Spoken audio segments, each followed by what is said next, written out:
I think it's a gap.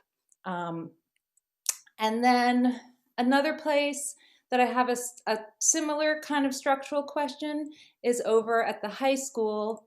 And again, I give a ton of credit to our amazing leaders, Anthony and Hal, and all the amazing teachers who are making it work and navigating the bumps. My particular high schooler is quite settled and she's getting a ton out of it, and that's awesome. I do think that one thing that's coming up really for maybe more than we expected number of students is the scenario where teachers have been granted dispensation from the hybrid model and they're working fully remote even when as the students return to buildings. I don't know how many instances there are of this, and I understand that this is super complicated schedule and people have health issues that lead them to want to be home, and Anthony values his amazing staff and has to strike a very delicate balance right now. All that said, it's kind of sad for students to finally get back to school, and I actually have two friends with juniors who just didn't go to their first day because they weren't going to have any teachers in the building. So I hope, again, as the dust settles in the day-to-day and the immediate challenges smooth out, that there's going to be some room to look at this. The question of how many teachers are just not willing or able, as long as COVID lasts, to come to the building, and what that's going to look like in the medium term and the long term, as long as COVID is here, and how can PSB support the high school administration in staffing truly in-person learning, if in-person learning is what's being promised by the district and what the district believes is the best and right thing to do. So I know that's tricky, but hope the conversation can start to happen. And I hope that maybe parents can have some assurance that that'll be looked at as we move forward. And all of that is being said, again, with gratitude for everything that's happened to date and is happening every day. Thank you. Thank you, Carolyn. Ryan, you're up next. I've just been told by Robin that Big is having trouble with the sound and they are working on it. Do we know if it's working, Robin? I'm not sure at this point. Okay. I'm hearing that it is. It's okay now. It's okay now. Okay. So apologies for whatever technical difficulties they were having. And Ryan Black, are you there? There he is. Can you all hear me? I can, Ryan, go right ahead. Cool, yep. So hello, school committee. I would just like to inquire as to the status of the negotiations with the teachers union, specifically whether or not 6 feet of distancing has been put in writing within the committee's memorandum of agreement with the BEU. I'd be happy to yield the rest of my time if a member of the school committee would be able to provide an update. Okay, thank you, Ryan. So typically, Ryan, we don't respond directly to public comment.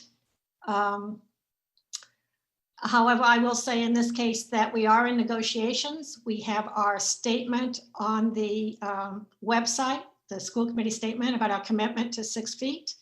And we are working very hard on the negotiations with the teachers, and we're getting closer and closer to full agreement. So that's the status of that. Thank you. You're welcome.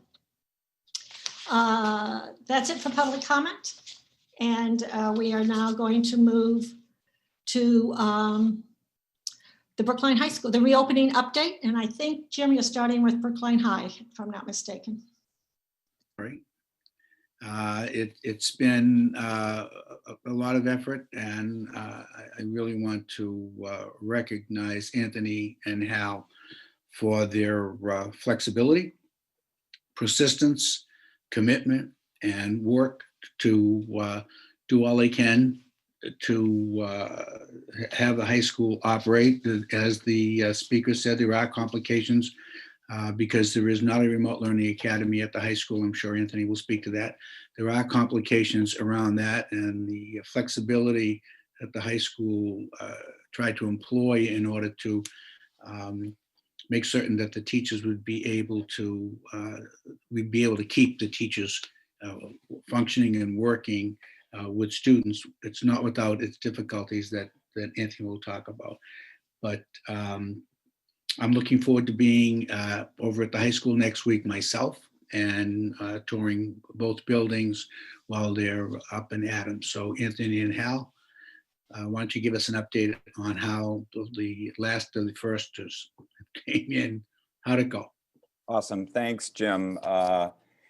I think all in all, it went wonderfully. I think all of our expectations were exceeded in terms of how smooth it was. That doesn't mean that there aren't issues, and we'll speak about some of those this evening, and also just leave time for questions from the school committee. But most of all, I feel tremendous gratitude to everybody, and I could make a very long list of district leaders, school committee members, town leaders and staff members, and so on and so on. The two people I would really shout out beyond our students, and I'll get to them in a moment, would be our custodial team for really prepping the building. They worked incredibly hard all fall, but then very much over the weekend with the support of Matt Gillis. And then our deans and program coordinators really worked hard to to offer clear expectations, develop clear routines, and they did an incredible job readying the place for students. And it's hard to share how good I feel to be able to have young people outnumber the older people at the high school. We are now in that mode, and it is a beautiful thing to have hundreds of adolescents coming into the building and working with us. All along since mid-September, we've had 80 or so first to return students, but now we're in the hundreds. And our students, people say a lot about teenagers. What I will say is they are incredibly appreciative. They are critical when we deserve it, but they are mostly just happy to be in school. I mean, just to spend time walking around the campus and saying, how's it going? How does it feel to be back? And for student after student to say, it's great, it's going well, it feels a little weird, but it's good to be back. It's good to see my peers. All of the things we know about why it's powerful to have in-person learning, we've heard, and Hal can probably add to that at some point, but it just feels good. Our staff has been great. We continue to have some issues with Wi-Fi and are working closely. Hal in particular is working closely with IT. They've been very responsive in trying to boost some of our Wi-Fi.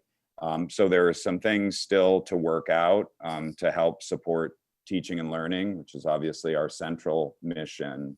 I think it sounded like some questions came up last week, and neither Hal nor I were present, around our remote model as different from the remote learning academy at the K-8 level. So what I thought we would do for a few minutes now is for Hal to remind everyone how that works at the high school, and maybe give us a sense of percentages of students who are remote. And then I want to speak to what Jim addressed for a moment, and what Carolyn Thall's public comment addressed, and that is, what is our situation around remote staffing, and just to try to offer more information about that. So Hal, do you want to talk through the model, and feel free to offer any reflections about how the first few days have gone? I'll start with that. The first few days have been great. Kids happy to be in the building, teachers happy to be in the building, spacing all around, rooms set up as we want. Custodian's been great and have been distributing additional materials as needed. Everything working really well. Kids going outside. Lunch has been great. Food service has really come through and provided good meals for kids all over in a couple of different places in the building. Kids out under the tents. All of the logistics part of the first few days have really worked out really better than I could have imagined. So just to go back in time and talk about what our model is, we from the, and this has been a conversation we've had with this group since August. We looked for a model that was more flexible. We looked for something that would allow students and staff to come in and out as needed, as families needed because of quarantining or because of other factors, and the same for staff, and to try to build a model that would understand that there's going to be periods like the one we're experiencing now where people are a little bit nervous about being in school and therefore might be needing to be remote, but then also start coming back. And I've seen, this week especially, I've seen both. Last week it was a much heavier flow toward remote where people were starting to get maybe a little nervous before school came back in person. And while numbers in Massachusetts have been going up, this week it's been much more even, with some students and families electing to come back into the school and others going for remote. So it's been an interesting tide. And again, some of this is forces well beyond our control, as we know.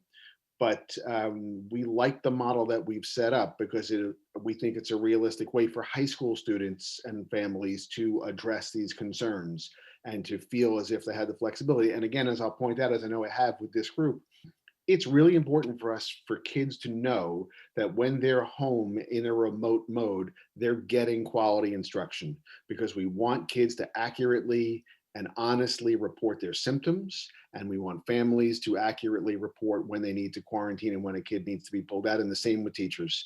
And we want a teacher who's not feeling well and has what in years until now would have been just a normal cold and you would have just come in and been blowing your nose all day.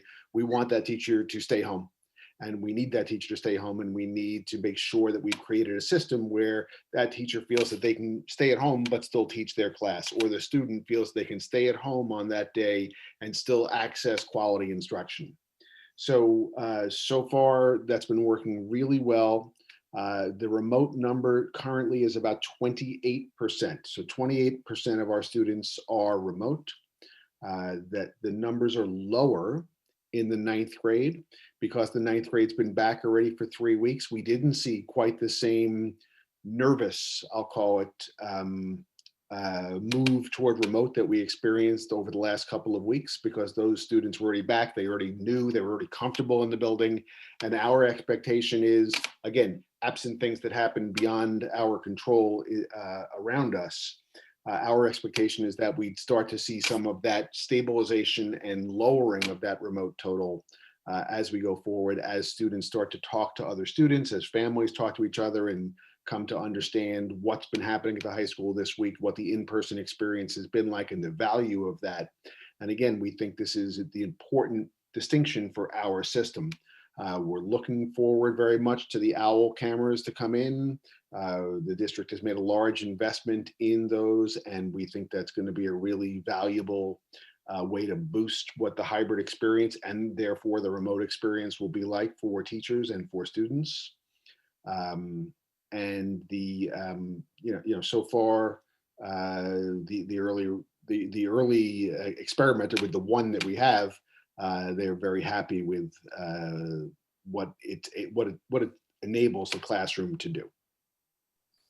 Thanks, Hal. Maybe I'll pick up on remote staffing. So as everybody certainly on school committee knows, at the K-8 level, there is a remote learning academy. So there were options for staff who had, documented health or other reasons for wanting to request a remote role.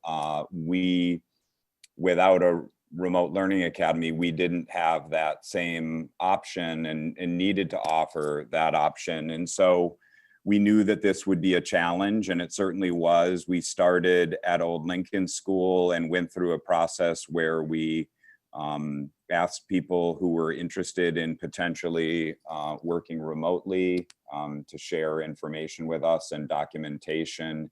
We worked with curriculum coordinators. And then ultimately, Hal and I met with Joe Russo of our Human Resources Department, who supported us and made decisions around teachers and other staff who would work part or full-time remotely And I just to be clear about percentages, it's fewer than 15% of our staff. The early number we had was 15.7. Hal now believes it's closer to 12.5%. So a couple of things. These are situations that we are very much monitoring and wanting to support the students who are coming into school and Zooming into their classes, into their classes via Zoom. And then we're also going to analyze how it's going in early to mid-January to say, is this something that's working well or is it not? And we've communicated this to families as school leaders, both to the old Lincoln School families as we prepared to go hybrid on Monday, the 26th. And then also over the weekend, I think Saturday morning, to 10th through 12th grade families. And so people are aware. Teachers have also reached out to students and families to let them know that indeed they are going to be teaching part or full-time remotely. Many of the students are working either in the OLS auditorium or in our Schlentz gymnasium. We also have some more local solutions that we like. For example, students who have a CTE, a career in tech ed, or a visual arts class are going to, being taught remotely, are going to the Unified Arts Building. And there's a room there where the curriculum coordinators and UAB staff are supporting students. Similarly, in biology, if a biology teacher is working remotely, EdWiser is there in order to support students, monitor them. So it's certainly something that is challenging. We think it's important, and I can't be clear enough that what makes Brookline High School the great institution that I think it is our teachers and our staff. And we wanted to retain our faculty and staff and not lose them to leaves. To my knowledge, we had one leave that was shared with us before the year even started. And then we had a second teacher who needed to go on leave for family reasons. But mostly we're retaining our faculty. And I think that matters. And I also feel very positive about our remote learning program and think that our teachers are doing a phenomenal job. So it requires feedback. We also Hal and I owe a communication to families who say have multiple teachers, 3 teachers say. Hal, do you want to cut in? Yeah, so yeah, I'll get to that in just one second. To understand that 12.5% number, that's 12.5% of all of our classes are full-time remote, let's say at this time. And that number is a little deceptive because what you won't see just from the number is the classes that we have to keep as full-time remote because of guidance from DESE. So chorus classes, the easiest example to understand. We're not going to have students in a room singing together, and seemingly not for any time soon. So there's a good number of those classes are performing arts classes and other classes of that ilk that are difficult to that we cannot really have in person given the space that we have. And so, yeah, the caller mentioned this, and certainly I've seen all the emails from staff, from parents and students and guidance counselors about kids who are in that situation. I haven't heard of anybody like the caller, the public comment mentioned today where the kid had all remote classes. I haven't seen any like that. The most I've seen is someone that had 3 of their classes remote. And in cases like that, we've been in conversation with the parent and the guidance counselor and the student about perhaps making a schedule accommodation for that student, perhaps changing a class or making some other type of move, maybe moving a cohort, or again, changing a teacher if need be, if that's what the student and the family wants. And certainly we are able to make that type, with the large school that we have and the large number of classes, we're able to make that type of accommodation in most cases. And certainly, if people are listening and they have concerns about that, and and their child falls into that situation, then certainly we can look at making that accommodation. And for most kids, though, that is not the case. For most kids, it might be one, it could be two. And certainly if it's more than that, and it's a concern, they should get in touch with their counselor, or they can just email me directly and we can try to make some type of accommodation. It's at the margins.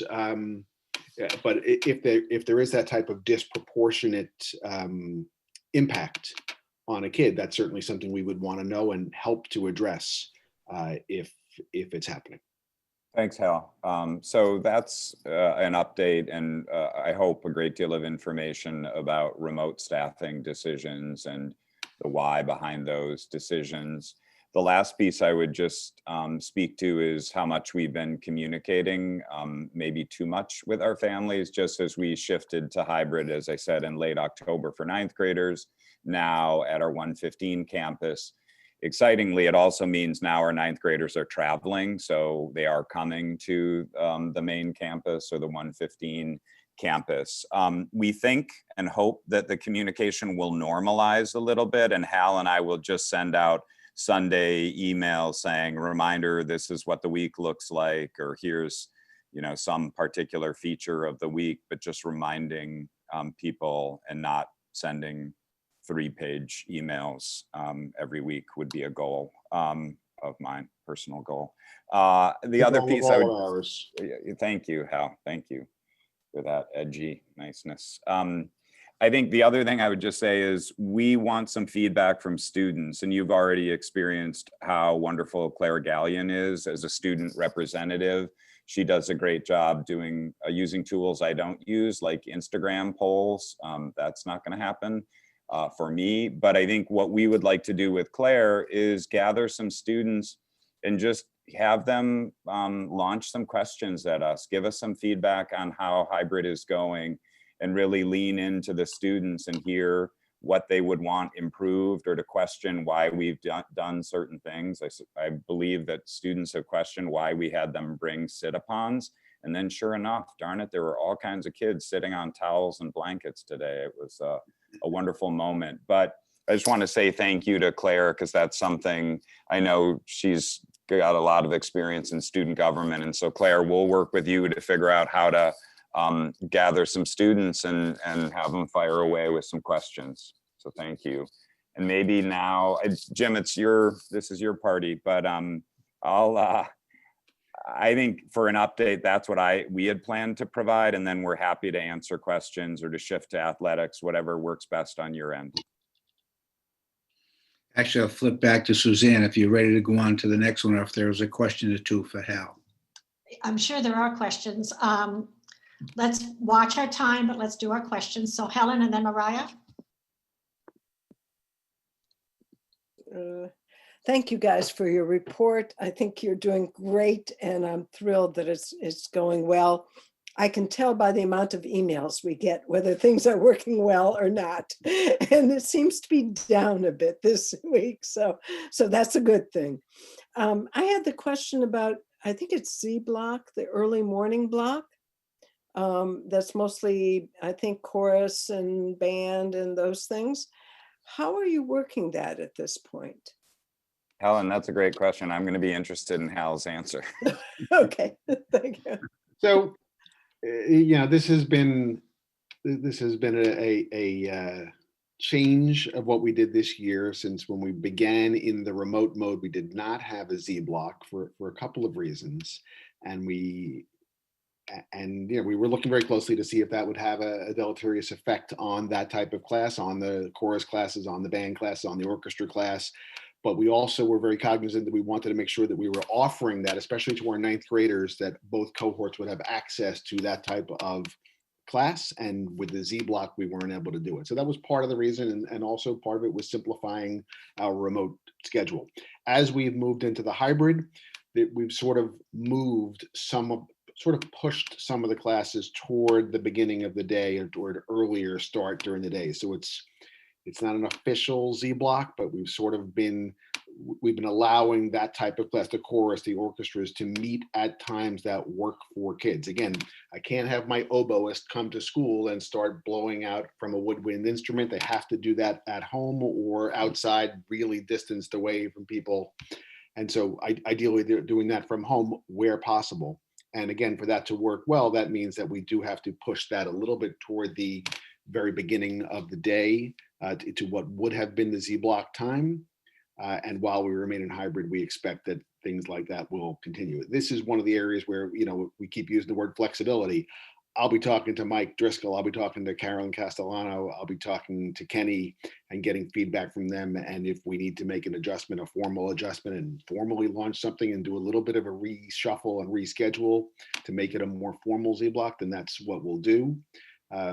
So far, the report has been good, that they're getting some quality time with their kids, even at hours that are pushed a little bit to the outskirts of the day. And they're able to get into school on time?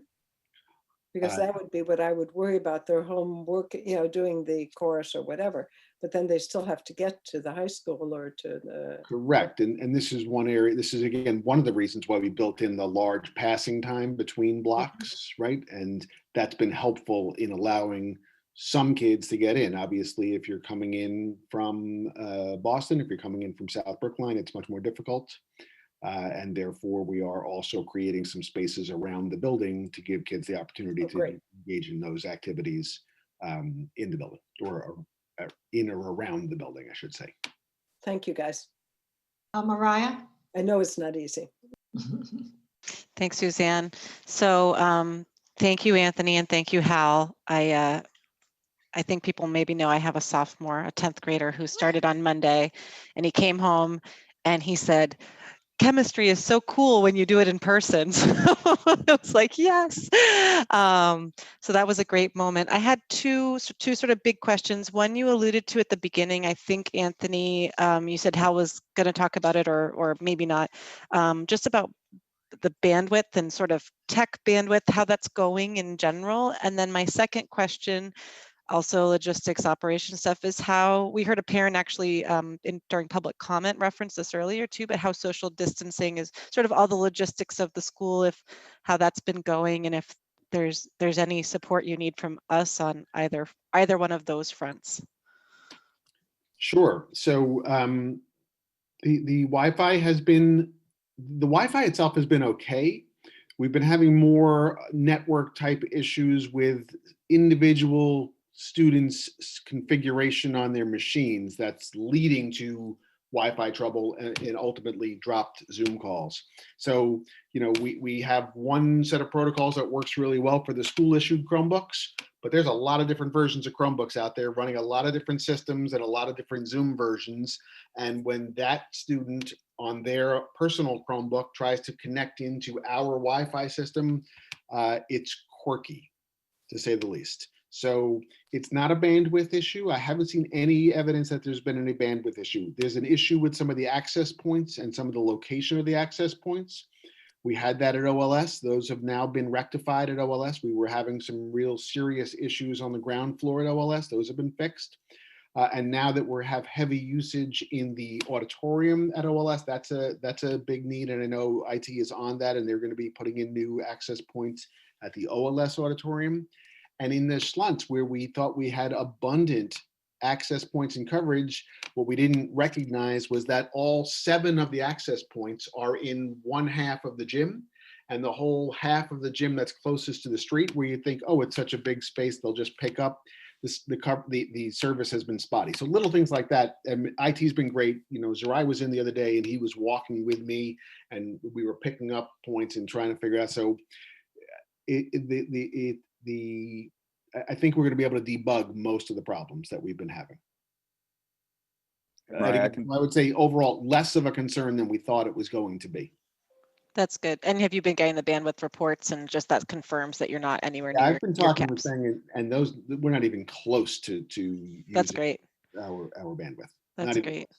And how about the distancing. can I actually, the distancing, and then I just want to make one comment if I could on the bandwidth, which is there was a parent who commented today on Facebook that a teacher sent the class home early to go to do their class from home. And so hopefully I can send an email about it maybe later on to you, but hopefully if those kinds of things are getting fixed, if there's some misinformation still on the teachers or local problems, as you say, that need to get Sure. fixed. Okay. Yeah, I would appreciate knowing that just so that we can support the teacher and the students. Thanks. Yeah, and then about the distancing and all the health and safety stuff. Yeah, so around the building, the practical nature of the building, it's been working really well. We were anticipating that we'd have lines at bathrooms, and we bagged off every other stall and closed off stalls and urinals and put out distancing dots. We've seen no crowding in that area. We've seen no crowding around cafeteria picking up lunch. We haven't had the clusters, squeezing through doors that would be concerning, both from the COVID standpoint. It really has worked better than we thought. Again, in between every block, kids go directly outside, and kids have been great about that. They today they had to put a jacket back on and go outside and stand outside for 10, 15 minutes and come back in. And kids have been great about doing that. And even after school, we're seeing kids keeping their masks on. You'd think the kids would walk outside and pull their masks off and start walking home. You don't see it. As they walk around, as they leave the campus, we see them continuing to observe those protocols. And it sounds like from what I think it was Mr. Donda had the public comment about his child. So that I didn't get an email from him, and I don't think Hal did, but I think we will seek to support his child's teachers around, I believe they are eating in the quad on some lunch tables that are outside, and it may be that they need more lunch tables to do the proper distancing, but we will support staff who I know are working incredibly hard with kids to help them learn and practice distancing. And I'd say they're also, we've got high schoolers, and they're awesome, and they're also within 6 feet sometimes, but when they're eating, I'm noticing out on the field they're being mindful about separating from one another, because I think they're hearing a unified message from all domains how important that is, and I think they care about each other and care about their teachers and families. So I haven't taken the yardstick out, but it feels like they're being smart about distancing, which is huge. Susan. Thank you. So first of all, I want to say thank you to both of you, to the teams, to the teachers for making all this happen. I know it's something we've never done before in this country, and it's just an incredible, incredible lift. So thank you. I just want to sort of acknowledge the fact that Wellesley Public Schools decided to close again. And so just along the lines of your last comment, it's real, this isn't sort of, right, this is not a drill, this is not a test, that this really is going to be dependent on those kinds of people taking that responsibility and taking it seriously. So we'll see if it happens. I appreciate all the efforts. I'm curious if there's any way that we can kind of get a sense a little bit more systematically from the students to kind of survey them about the different behaviors, about what they perceive as important, what they're worried about, and as in all surveys, trying to, if there are students who can help review the questions or add questions, that would be great. But anyway, it would just be helpful. I know we've had some input on that from the panels, but it'd be great to get your sense of, like, if there's some way we can kind of systematically get a sense of behaviors and perceptions around this. Awesome. I'll speak to that, but it looks like Claire has a perspective on that, so I yield my time to Senator Gallion. Thanks. I was just going to say, I can set up another survey. I did one last time that was put out. It was like a Google survey that was put out on Canvas, but I can reach out to maybe like an advisory leader and maybe get it so that students can take it during advisory, so that we can make sure we get like as many voices as possible to sort of set up a survey about what people are seeing and how they're feeling. Does that seem like good? I can do that. Claire, I think that's good. And I think what we can also do is do a survey of all students and have you and some other students look and see if we're asking the right questions in the right ways. We have some good feedback from panel 4, making some suggestions. And I think we just need to put that into BHS speak for what it's worth. But But I think working with you, Claire, on those questions, we need to get this out soon. I would like for it to be out before Thanksgiving, ideally next week, so that we have some data for sure. So Claire, thank you for that offer. We will work with you and we'll make sure that we're serving all 2039 Brookline High School students in the very near future, and then can share those with, share those results with, certainly with our community and with the larger community. Absolutely. So thank you very much, Anthony and Hal. It's great to hear. I know there are bumps in the road, but it sounds like we're well on our way anyway. At least we had a great last first day. So thank you. I'm going to move to Pete Rittenberg, if you would, and he's going to give us the update on the athletic program. We'll still have time for more questions, so just hang in there if you have some.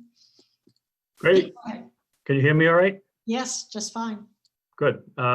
Thanks for the time tonight. I know it was almost exactly 2 months ago when I last joined you, and I can say I had a certain level of confidence and mixed with plenty of anxiety about the fall season. So I'm happy to report that with 2 contests left tomorrow, we've been live and in person since September 21st. I shared some of our data. We've included 352 participants this fall, running at about 70% capacity. We moved a couple sports off to later in the year. We were able to retain just about everyone who tried out, 95.7%, which we felt was a critical thing to do, especially as we were starting in the remote learning model. And I think I said it on the call a couple of months ago in September. I know I pitched it to our fall coaches as, to me, a winning season was going to be making it to November, and we've done that. Knock on wood, we got to get through tomorrow, but we have done that. Extremely proud of that, and I want to thank all of you for putting your faith and trust in myself and my department, and I really feel good about what we've been able to pull off. Just anecdotally, we've gotten a lot of great feedback, and just a lot of the typical complaints about playing time and this and that. Just they haven't been here, and I think there's just been a great level of joy watching practices, watching games. The students they're just thrilled to be out there, being together, doing something they love doing, being with their coaches who I'm sure they've missed. And anyway, that's the fall. One other highlight to the fall for me is that, so the wellness credit that gets awarded through sports, we've managed to, looks like we'll be awarding 187 students wellness credit, which takes pressure off of FTEs, and hopefully we can continue. We've got a lot more to serve in that way. So now I turn my anxieties to winter sports. And I wanted mainly to provide an overview. It's unfortunately a little too soon to give you anything definitive, but I want to give you an overview, some timeline. So you may or may not have seen last Friday, the EEA, who's responsible for youth and amateur adult sport activities in the state, they just released updated guidelines on Friday last week, and that kicked in a whole series of meetings, decision-making, modifications. So what's happening this week with those guidelines is that they're going to all the sport-specific committees in the MIAA who are charged with making modifications so that they can try to bring that sport up to what's level 3 playing, which means interscholastic, playing school-to-school contests. So that work's going on this week. It'll be passed on to the Sports Medicine Committee of the MIAA and the COVID Task Force for additional modifications, approvals. And by Friday next week, I just got the Zoom invite today. The Board of Directors will meet to hear those recommendations and make final approvals. So we expect a week from tomorrow to have much better information on which sports will be able to run, how they might be able to run. And from that point, it'll go to leagues and local. I've already, kind of given Dr. Jett a heads up that this is our timeline and that we would expect to be forwarding things to him at the end of next week. And our league as well will be talking about, as we did in the fall. You might remember, although girls volleyball was approved as a fall sport, we needed to move it as a league because most of our schools were in remote or using the gym for alternative space or educational use if they were in hybrid. So I'm going to list, just for your knowledge here, the winter sports that we have possibility right now. We have alpine Nordic skiing, we have basketball, boys and girls, cheerleading, fencing, gymnastics, hockey, indoor track and field, squash, boys swimming and diving. Girls is just wrapped up in this fall season, and wrestling.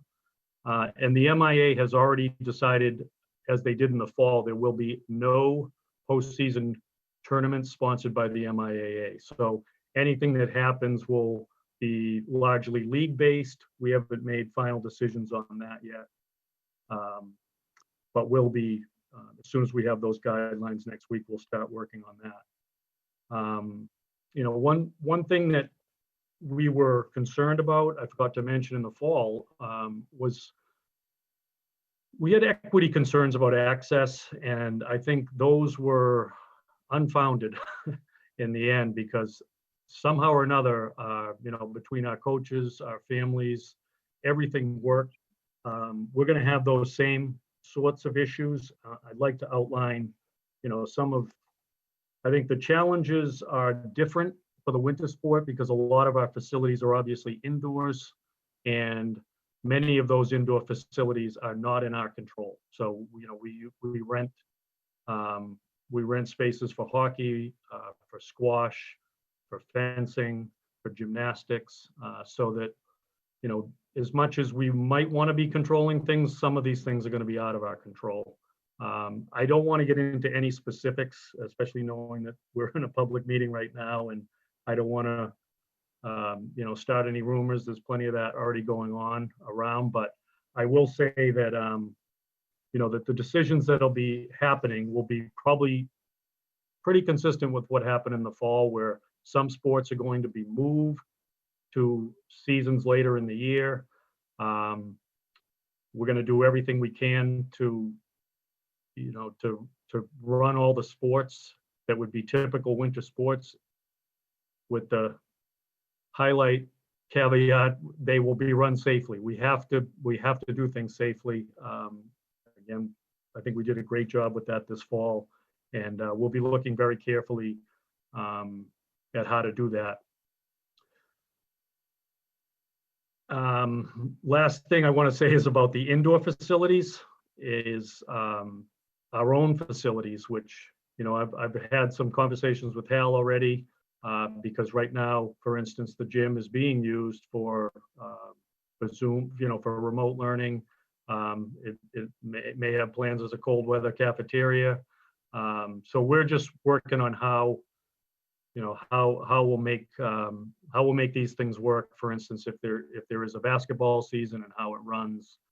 So we've got plenty of challenges still to meet, but too many unknowns to really report definitively tonight.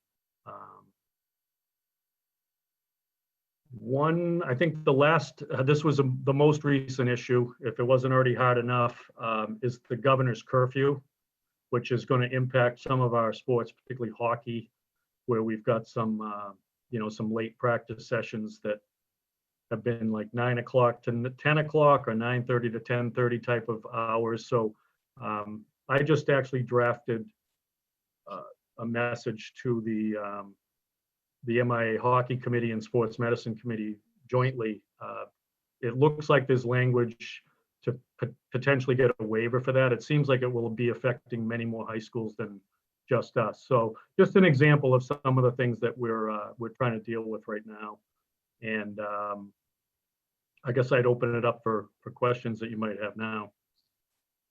Thank you, Pete. Thank you for the fall season. Congratulations on that. Yeah, thanks. Yeah, really. Are there questions, comments from anybody? Andy? Yeah, thank you. Just wondering, how are we doing on budgeting for the winter sports season? 'Cause I remember back in September, Dr. Marini told us that we had enough money to cover the fall season, and I think that might have been the last we heard about that. Yeah, Mary Ellen, do you want to speak to that? I think we're still, well, the line items have been reduced. So at some point we need to make a decision of what to reduce. I am trying to fully fund athletics.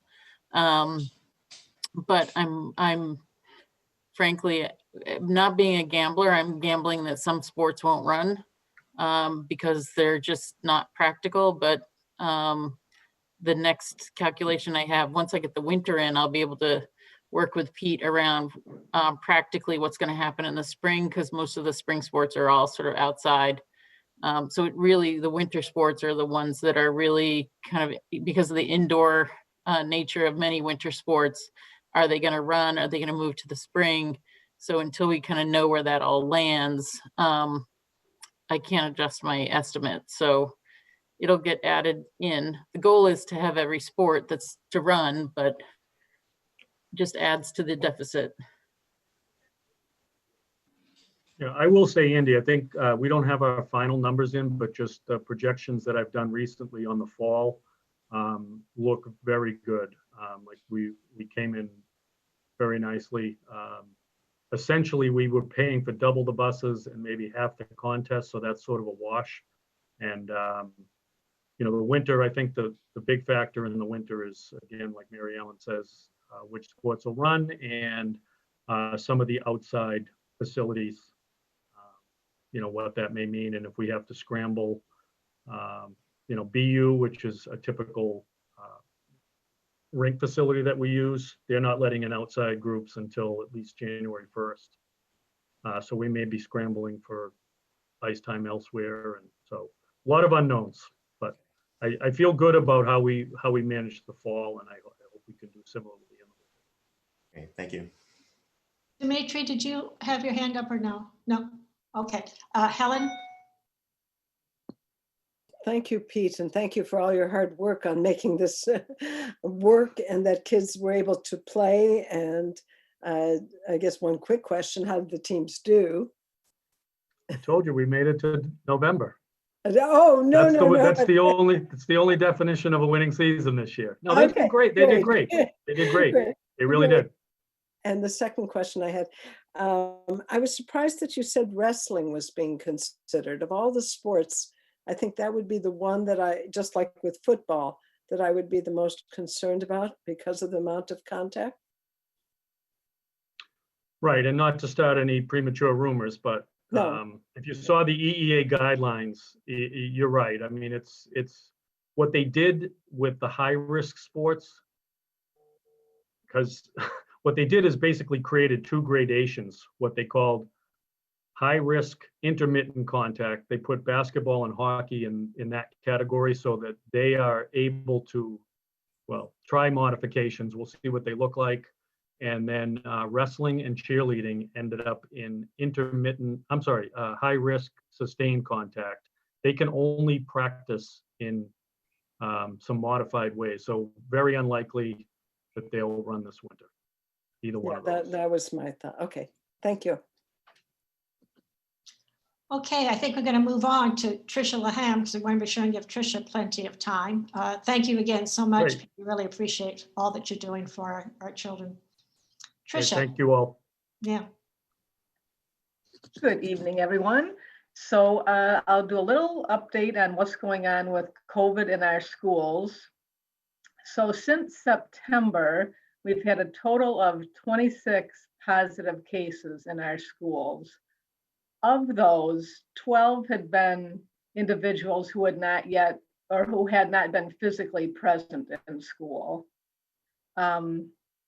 Since September, the nurses have sent over 400 staff or students to be tested because they fit the criteria for concern for COVID. And of the ones that we sent, I think only 16 of those were positive. The rest of our positives didn't happen under the jurisdiction of our nurses. Within the school, the positive cases, we have identified 16 close contacts occurring in school. We've had a lot more close contacts that have been outside of school, whether it's a family member or a sporting team or a babysitter or something like that. So there are close contacts that are affecting our numbers, but they are not happening at school, except for those 16 that we've identified at this point. We're working very closely with the Brookline Board of Public Health. They actually oversee all the cases and they guide our process. As I think everybody knows, one of our high school nurses, Jill Seaman Chandler, is our liaison to the health department. And thank you, Anthony. She is fabulous. And she's collaborating with all the nurses to help through the process of when a positive case comes our way, the contact tracing and how that works.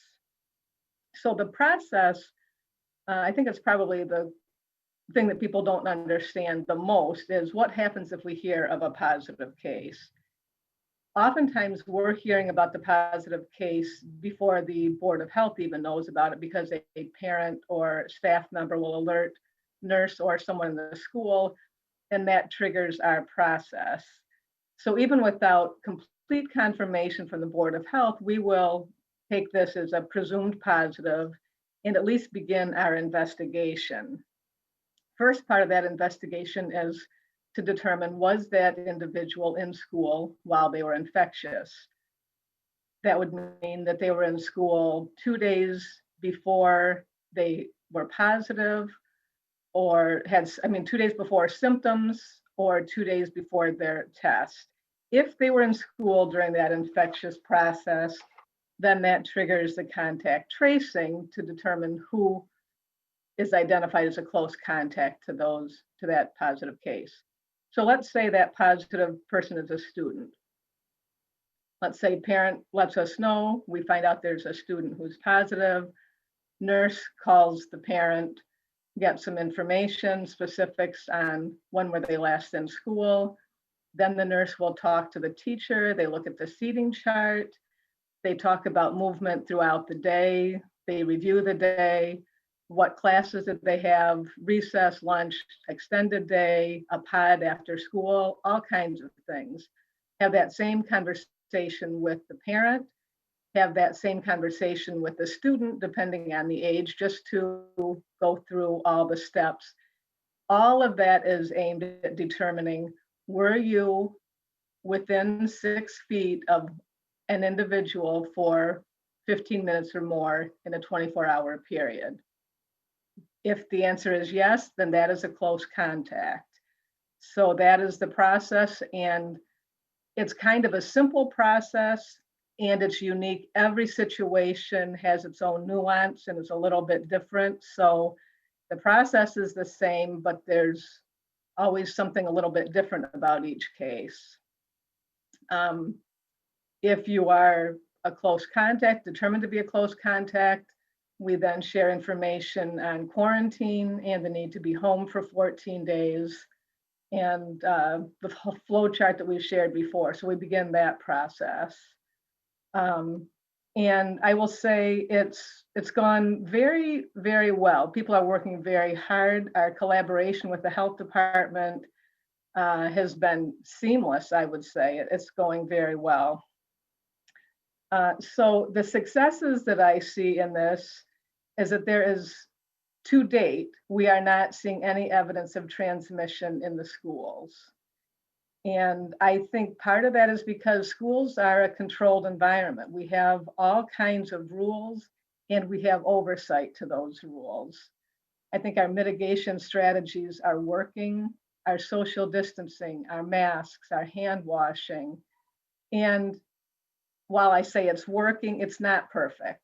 You know, there are mistakes that are happening, and it's going to be a continual reminder to students and staff about what does 6 feet mean? How far away is that? I think reminders to staff on what really makes a person a close contact or not. I think that we've said it several times, but it's all new to us. I think we have to keep saying it and keep stressing what this means and how you can prevent yourself from being a close contact. I think other successes are that nurses are working really well with teachers. Teachers are working really well with nurses to limit unnecessary trips to the clinic because, I mean, historically, we've seen a lot of kids for a lot of reasons, and we don't want to have kids who don't need to be coming to the clinic to be there if there's a potentially infected student there, and it's giving nurses time to do a lot of the work that they're doing COVID related. So it's been working very nicely. On a personal level, I meet remotely with colleagues from 7 districts, my counterparts in several of these other towns, and we compare notes. I think we all have the same angst and growing pains with what we're learning and doing, and we're sharing best evidence and best practice. So I found that to be, for me personally, very valuable. Some of the challenges that I see, I think in particular, our baseline is that there's a level of worry. It's a pandemic. We all are experiencing a level of worry. When there's a positive case in our school, that level goes up. And if it's in your particular classroom, that level has gone up even higher. And so what are we doing about that? We're trying to share information as best we can. We're sending letters home to parents in a cohort and in the school building, and we're sharing information with staff. The challenge of this is people want more information than we can give. There's a lot of identifying information that we can't give. We still are obligated to protect privacy of individuals. And so we get a lot of pushback that I think people sometimes wonder if we're trying to withhold information, and we're not. There are just times that we can't share everything that you want to know, and we do believe that we're sharing the information that you need to have. Sometimes people have questioned the accuracy of our contact tracing and how somebody was or was not identified as a close contact. And as I mentioned earlier, each situation is unique, and people are taking this very seriously. And we've encouraged staff, if you think that maybe somebody missed you in some way, or you don't know who the infected person was, but you are really worried, I encourage people to go directly to the nurse, because they can go through things with you and help determine if maybe were you overlooked, or to reassure you that you were not overlooked. And I think if people reach out to the nurses directly, they will really gain some confidence in the way we are doing things, and that we're identifying people correctly. The last challenge I'm going to talk about is some misinformation that gets shared. Social media is not always a friend. And recently there's been some misinformation that was shared broadly and anonymously. And I don't know if that was shared out of a real worry or for other reasons, but I do know the effect is that it is sowing doubts, seeds of doubt in our process. It's sowing seeds of doubt in our nurses. And I think it is dispiriting to staff. And I think it encourages unnecessary worry and possibly panic. And so we will continue to ask people, if you are concerned and have worries, please talk to the nurse. The nurses welcome these conversations because I feel like they are doing a terrific job. They know their stuff, and they're happy to answer questions if it's going to be reassuring to staff. So as the former principal at Baker used to say, don't worry alone. I like that. If you're worried, please ask somebody, and please do that before you assume that something that you read somewhere is true. So that's my soapbox for that. The last thing I would just share on things that we're doing, Helen had asked about this. Thanksgiving is around the corner and the winter holidays, and people are going to be doing what they're doing. We're sending a letter out either tomorrow or over the weekend, just talking about travel, sending people to the link for mass.gov travel, because if you're traveling to any of the non-approved states, you need to quarantine for 14 days when you come back. Our school we're off from the Wednesday before I think noon at Wednesday. We have school the following Monday. So if people are traveling to any of those many states, you're gonna have to quarantine or get tested before you come back to school. I would say that that can get challenging, and nurses don't want to be in the position of staff or students tattling on each other. Some of this is going to depend on the honor system and doing the right thing, because we all have to be in this together, and staying home when sick and following those quarantine orders when necessary. In the letter that we're sending out, we are including just some healthy tips for Thanksgiving.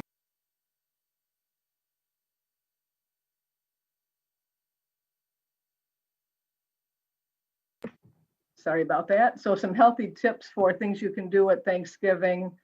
And they're kind of simple, the same things that we know.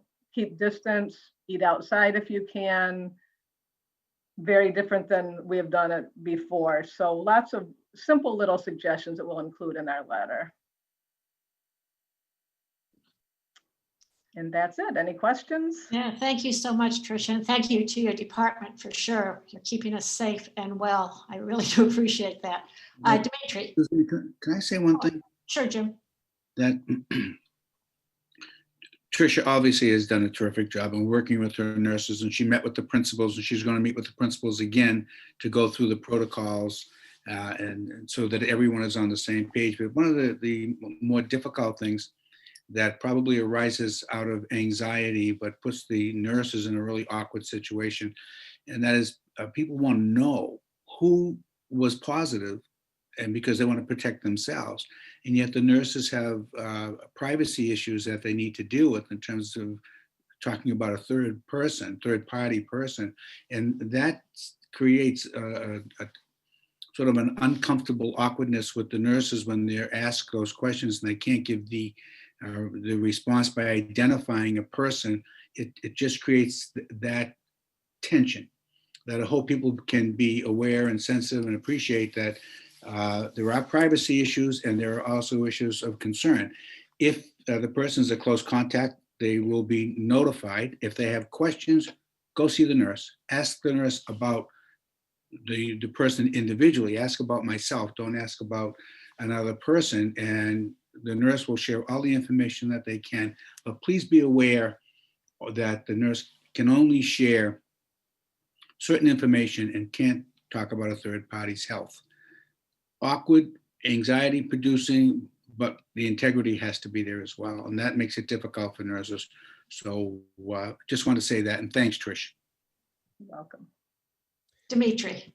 Tricia, I just wanted to say thank you to you and to your team of nurses. I think this is, the guidelines are clear, and I know you're doing an amazing job. A quick question for you, and maybe I should know this. Do we have a testing protocol now that we have a free clinic in Brookline? Do we have some kind of testing protocol when we're asking educators to test regularly, or can you give me a sense of whether these services are being accessed by students and teachers? We have testing protocol for people who are symptomatic. We suggest testing or staying home until you've passed 14 days. The Empathy testing site in Brookline takes insurance. So they will take your insurance card, and if you are symptomatic, it will not cost Brookline residents or staff or students money. If you are not symptomatic, there is a $140 cost. You may get some reimbursement from your insurance company. That is also for close contact, so it's not completely free. And that was a decision made because the cost of including all those other parts was going to be prohibitive. There are a lot of Stop the Spread sites in all of our neighboring communities for people who are asymptomatic, where you can get tested. We've included that in the travel letter that's going out this weekend. So there are places to go for quick testing if you are not symptomatic.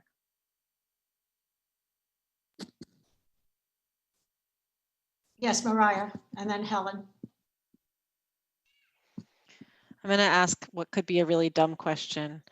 Could you, I was not totally following along, Trish, when you were talking about the anonymous misinformation. Was that in reference to the idea that some people were saying, oh, my friend said they were a close contact, but they weren't contacted?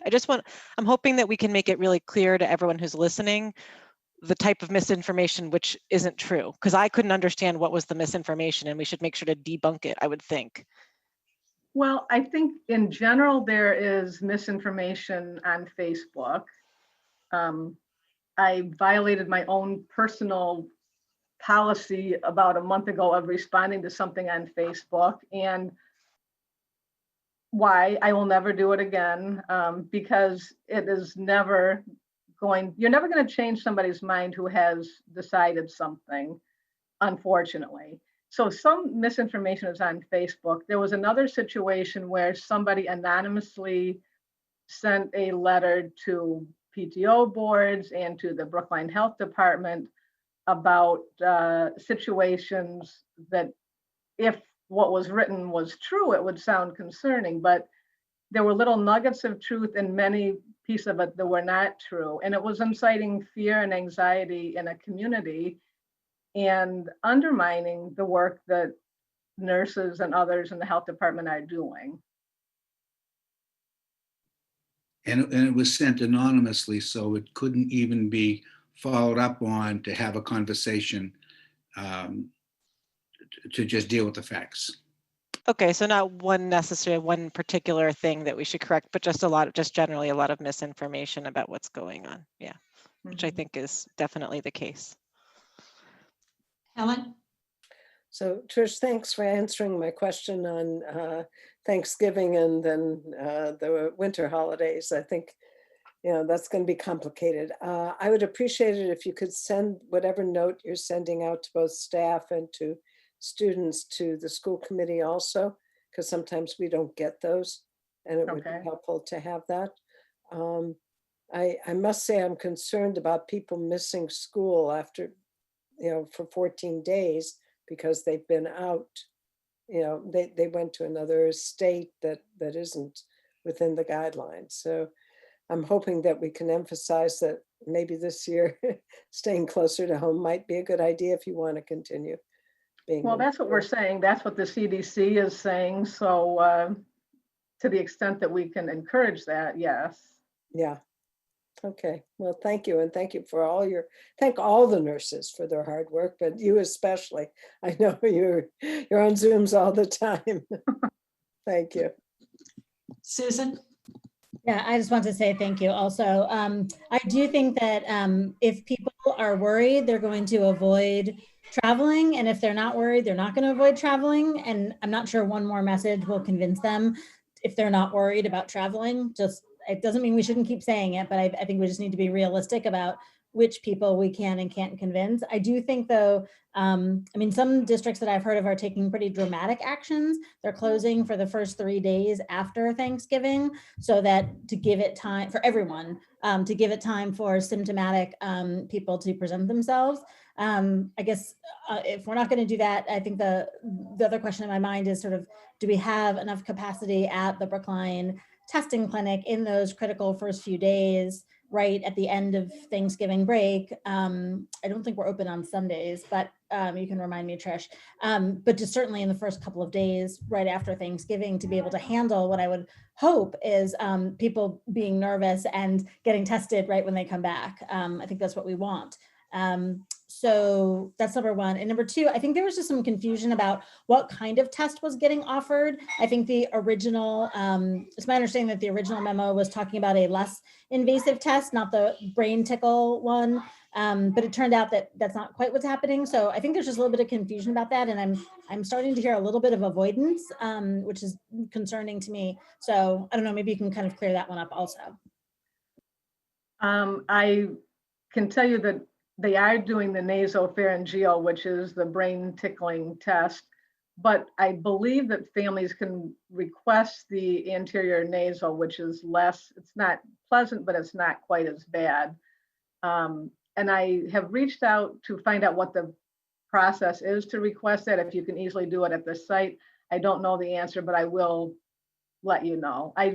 The other feedback that we've gotten about empathy has been positive. The results have been coming back pretty quickly and people have gotten in quickly. So the rest of it has been good. And I do know that some districts are doing some time. I don't know any of the people that I've been talking with. My concern about taking 3 days, adding 3 days onto our after Thanksgiving, I think people who travel will just extend their travel. I think it's going to still be a continuing issue. So I think the issue is with us. Yeah, I wasn't suggesting it. I should always be careful. I wasn't suggesting it. I know that it's happening in New York, and I was getting rumbles that it's starting to happen in Massachusetts. But no, I agree with you. I also just want to make sure that we have capacity ready to go if they hopefully do get tested as soon as they get back. Barbara, did you have a question? Have we thought any further or done anything more about testing teachers? I know that in Wellesley, the elementary teachers are being tested every week and a half. And in Wellesley, they have closed the high school, but not the elementary school. And I think in elementary schools, and I think in large part, that's probably because the teachers in the elementary schools have been tested. And I don't know if that has extended to the high school. There were 6 cases in Wellesley High School that popped up last week. I'm reading this from I messaged my daughter who teaches in Wellesley to ask her, but she is tested every week and a half. And we had talked, we were part of that same group. And I don't know what happened and whether or not we're doing the testing. I know we're not doing the testing on our teachers, but I wondered why. Well, the Wellesley Education Foundation is doing a pilot program. They're funding it. And I think we're funding it for, I think it was 8 weeks or 10 weeks, and then they're going to stop. So that's who's funding it. Yeah. Okay. Thank you. Helen, did you have one more?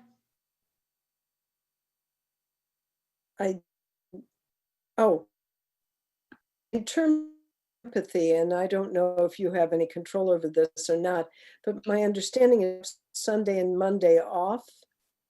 They go Tuesday through Saturday. That was what was listed at least. So I'm wondering if at least the week after we come back from Thanksgiving, they could do Sunday and Monday, take off at the end of the week, or just increase it that week. And the week after, well, I guess we're done on the 31st, so I guess it doesn't. Maybe take off the week of Christmas and start up again right for 1 week after. I mean, if there's some flexibility with them, that they stop for the week of Christmas and do the week after the 1st of January. I can talk to Dr. Jett about that and see what the options are. Okay, thank you. David, did you have David Gayshock? Yeah, just on that, folks should be aware that there's some lag time after presumed exposure until a test is effective. So we may want to factor that in as well. And Dr. Jett will probably already be on top of that. Just wanted to note that what Tricia relayed about our experience so far in terms of, cases coming up, but no evidence so far of transmission in schools seems very consistent with the evidence that we're tracking on panel 4 across, the Commonwealth more broadly, the country, and globally, that there seem everyone by and large has been, I think, taken a very positive view of the initial data that's in terms of, with few exceptions here and there, with basic precautions in place, schools do not and continue not to appear to be high or even medium risk transmission environments. And so our experience is consistent with that. Panel 4 is meeting tomorrow again at 3 p.m. and we're going to spend a bunch of time on, in particular, the change in DPH and DESE guidance around coding of communities based upon community spread and what that means for in-person versus hybrid versus remote operations. And we're also planning to talk a little bit about holiday guidance, Tricia, so we can coordinate with you as to if that's helpful before you finalize your letter, or if you want us to take that off the agenda because you're already handling it. I'll drop you a line on the side. Yeah, David and then Mariah. David Perlman. David, could you elaborate on something that I saw you posting about on Facebook about how it is that we know that schools probably are not the source of transmission in a community based upon comparison to overall community rates? So a few different ways. I think for instance, I think the governor in DPH or a Secretary of Executive Health and Human Services and the leadership of DESE cited last week, for instance, some data out of Rhode Island, for example, showing that kids who were in in-person school or daycare actually were showing, and I think this was adults too, but I'm not 100% sure of that, were showing actually lower rates than background community rates of COVID. And more broadly, we're tracking initial results on panel 4, working with Trish in terms of the PSB communities, in terms of whether we're seeing any material difference between the in-person versus all remote cohorts, whether we're seeing any material difference between the in-person cohorts, students and staff versus the baseline community levels in Brookline, mixed a little bit with Boston and surrounding communities where our staff and some of our students come from. And then there's just a body of evidence that we've been following since June. I think we're going to put out another update tomorrow to our evidence review on panel 4, which has looked at, from a number of different perspectives across a number of different countries and places in the US, different cuts at this, right? Comparing in-person either school or daycare operations versus baseline community rates, and has found that in some cases, rates in school and in-person daycare are actually lower. In most other cases, they're comparable to what you'd expect the community rates to be. So we're not immune from what's going on in the community background behind us. We're going to have teachers and students and staff who do come in and show up with cases, as we have so far, because there are cases in the broader community. But what we're looking for is to, both through contact tracing and also through comparing the rates of infection, trying to identify any instance where it looks like there's a greater rate of infection of an in-school cohort versus otherwise. And there's little, if any, evidence around the country and the world of that so far. In fact, it's been much more to the contrary. I think folks may have seen New York City data. I think most recently was in the New York Times, for example, where they have a random testing program across in-school cohorts, and they're finding rates of positivity that are far below the background community rates for the city, for example. So those are some ways that we're tracking it, and as more data comes in, we're going to continue to look at that and see which way it points us. Mariah, did you have a question or comment? I'll pass. Okay. Okay, seeing no other hands, I will say thank you to everybody who was here for the reopening update. Thank you so much for the hard work. It certainly takes a whole town to make this work, more than a village. So thank you for all your efforts. We do appreciate it. You are welcome to stay as long as you want, but do not feel obligated to stay for the school committee. So it turns out, Robin, is Connie available now or not? Do we know? So Connie Clausen would like to give her her statement again, her comment, because when she was speaking, they were having audio difficulties on Big. So if Connie is there now, Connie, we can have you go ahead if you want. Yeah, I am here. Thank you. Yeah, go right All ahead. right. Thank you for allowing me to speak again. And thank you for the real-time feedback on my comments. This is really much more about building trust or the lack thereof in the public process than a specific policy. But what I want to speak tonight, my name is Connie Clausen, and I am a Brookline parent. What I want to speak about tonight is providing the public with a different but important example of how the intractable gridlock and erosion of trust is undermining the inclusiveness of our schools. In the summer of 2018, our family found out the hard way there's no equitable yearbook policy within the public schools of Brookline. Some schools include all students enrolled at any time during the school year, while others remove the profiles of children who are not physically attending the school at the time of publication, regardless of the reason why. Not only is this practice fundamentally wrong, it serves to disenfranchise entire cohorts of vulnerable students. Over the past 2.5 years, I have advocated for policy change with multiple superintendents, town hall administrators, school committee members, building principals, teachers, PTO chairs, and CPAC leadership. Everyone I have spoken to universally agrees the practice of excluding children from a school yearbook because of circumstances beyond their control is wrong. Tonight, as we speak, there is a draft yearbook policy available for review on the district website, but don't bother to read it. At the policy meeting Monday night, an administrator who had never been involved before torpedoed the entire thing, saying there are better options.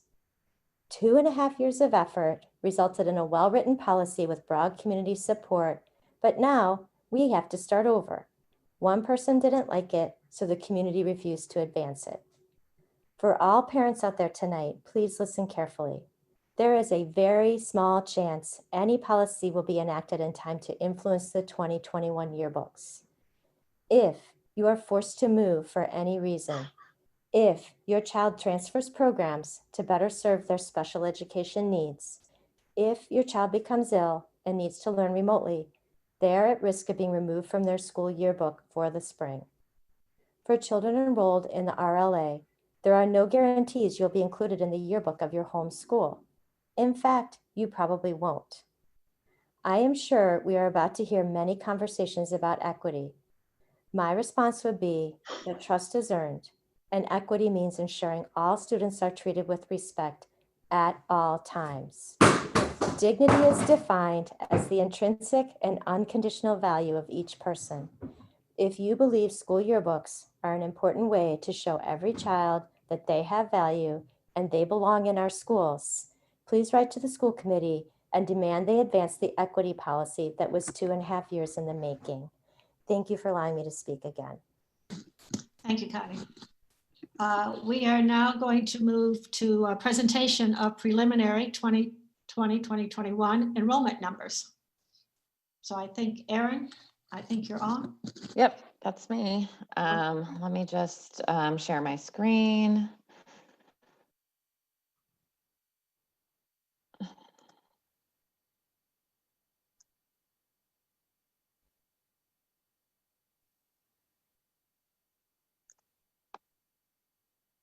Oh, sorry.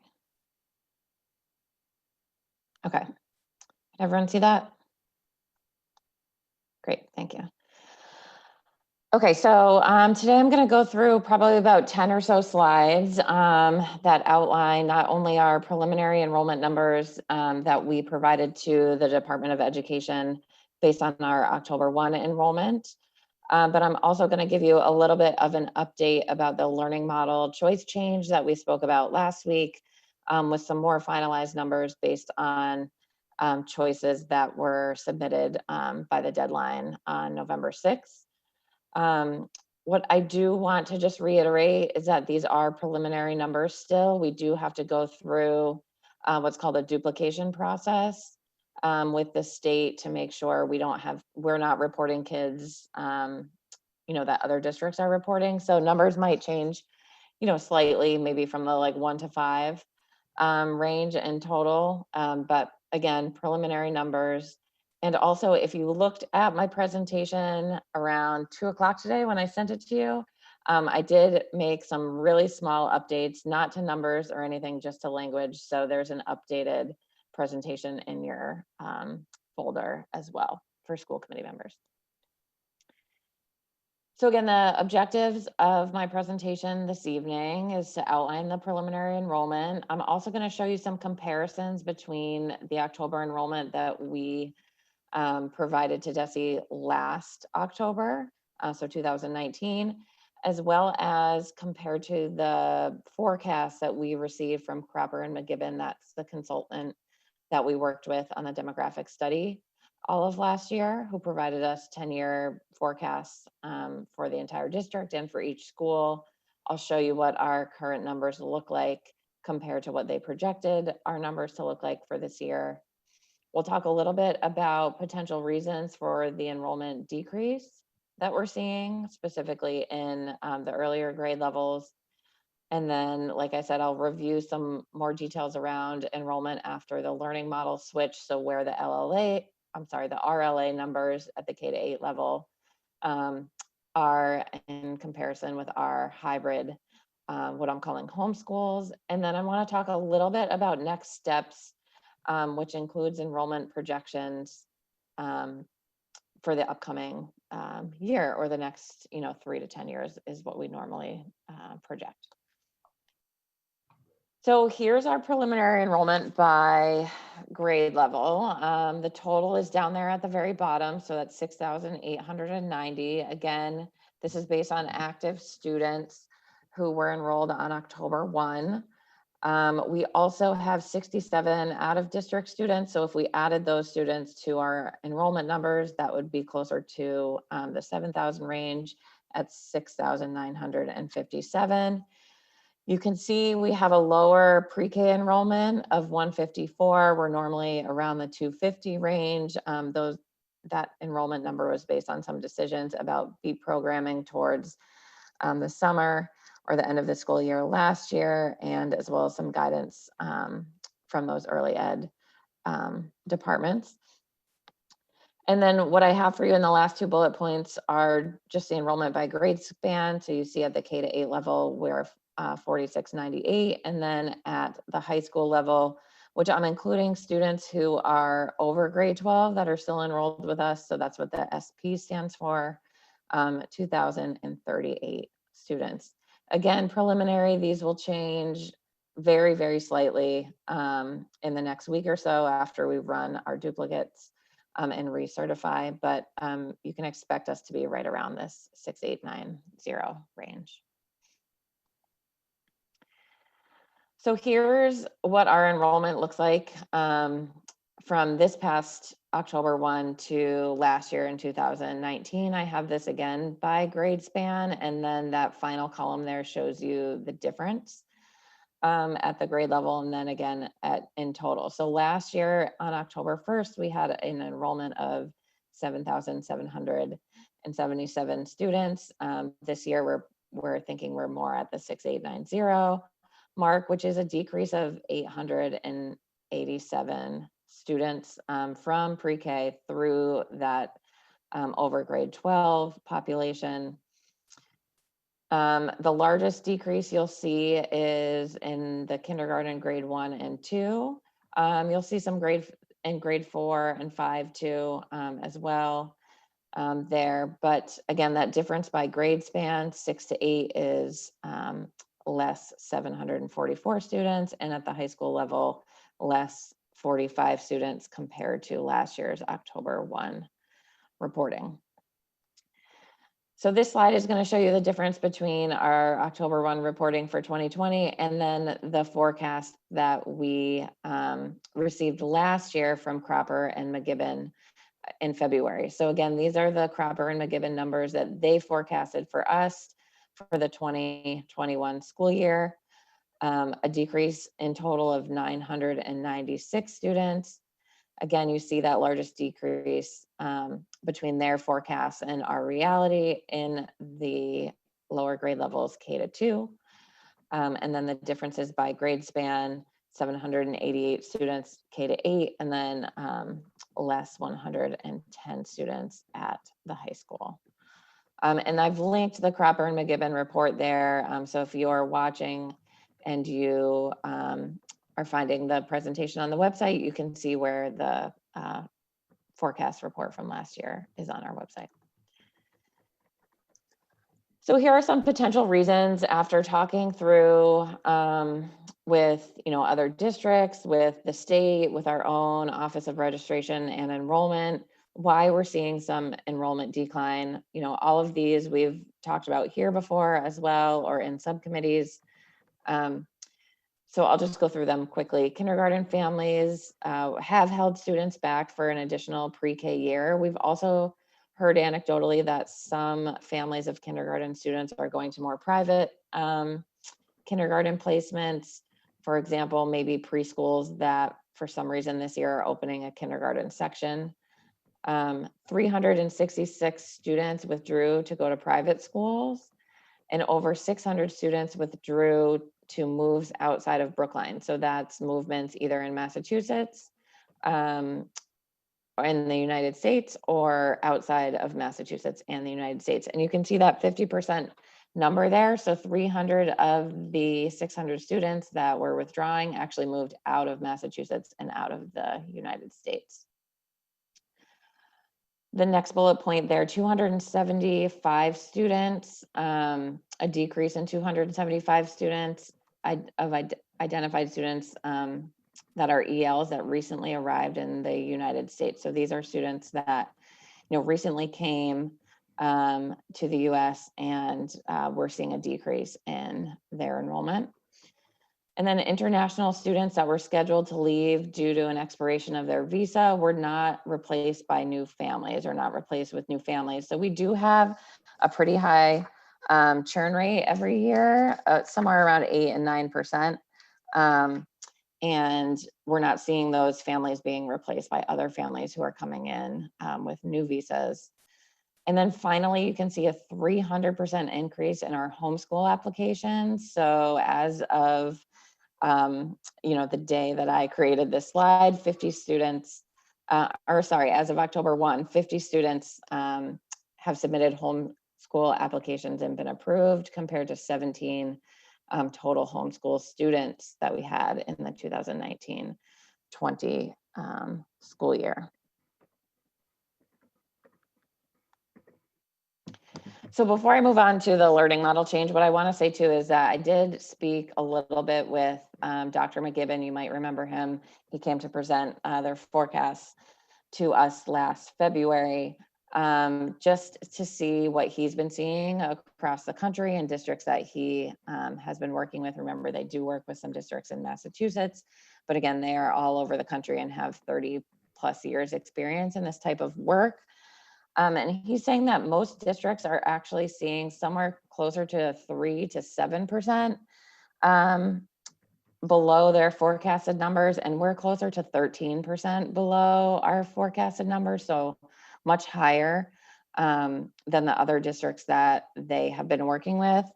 Some of what he has said that might be due to is because of our international population, those families that either leave because their visas are over and not getting replaced, like I said, or international restrictions on families, wanting to either come to the United States or come back to the United States after the summer.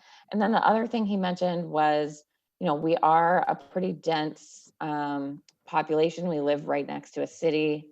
And he's seeing a lot of suburban flight in the districts that he's working with that are close to cities like ours. And his kind of anecdotal or hypothesis is that folks are wanting to move, to less dense areas. And that's one of the reasons he thinks our numbers or our, decrease could be so high. And then finally, let's talk a little bit about the learning model change request. So I put a little asterisk on final because when I created this slide, those numbers were final. And then as always, we have some families that, you know, need adjustments to their learning model for reasons that are valid for them. So I'll say final for these, the numbers are, you know, approximately where we're at. So 57 students transferring to the hybrid model, that's 16 students at BHS and 41 students from RLA. So these are students who were previously remote only, moving into our homeschool or our hybrid model. Or in the case of kindergarten, obviously every 5 days a week.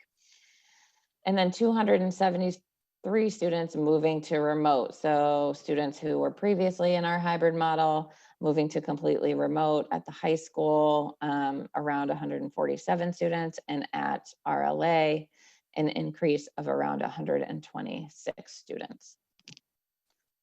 You can see on this slide what that looks like by grade level. This is the same chart that I showed you last week, just with some updated numbers. So you can see the number of students going to remote, the number of students going to hybrid, and then the change in the number of students that are going to the remote models.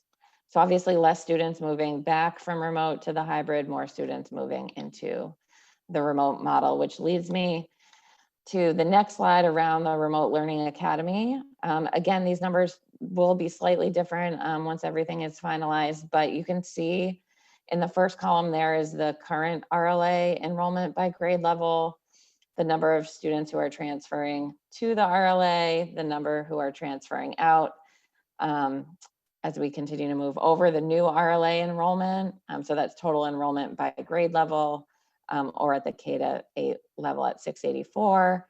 And then the final column there is I outline the number of students for each section. So every grade level at the RLA except for grade 5 has 4 sections. So just taking that total enrollment dividing by 4.